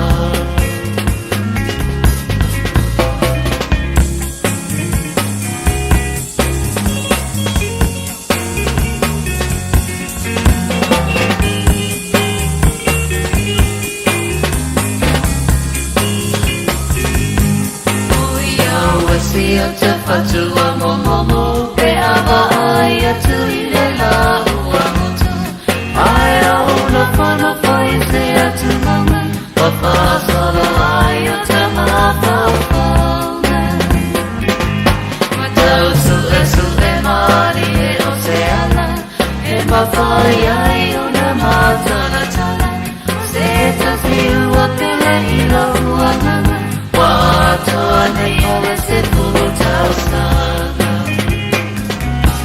So ia oela upele tofa Awala vone I whanaloina Mimea umala masata whai Talua I la male nei masanina Tumaulo whamaoni Yawe mau se ia oile oti Ola walofa, jofa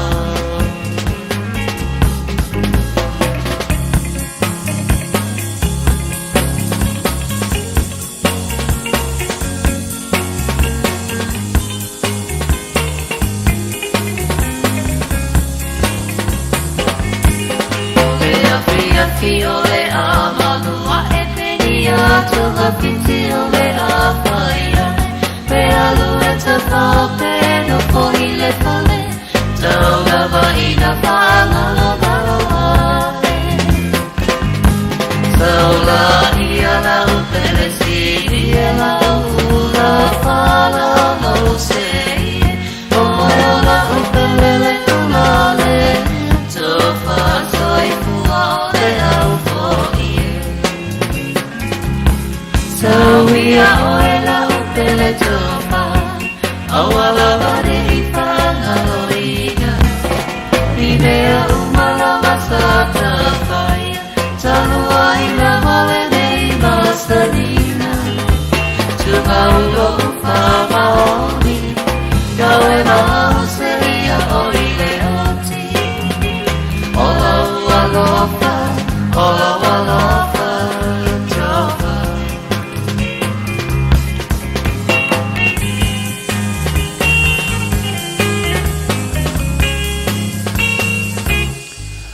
penino te fau ina ua toe valu minuti o na tā leo le se fulu ma o le te walunga fo ile nao le tātou Port Kalame ia ma le tautua le Radio Samoa sfuli mai vatolu a mo le nei a fiafi whaftai le whatasi mai whaftai fo ile talieina o le tautua ia ilo maota malo lawa tonu lo falwhengaruenga maso se atunu o le nei lalolangi lo o atue le tātou Port Kalame.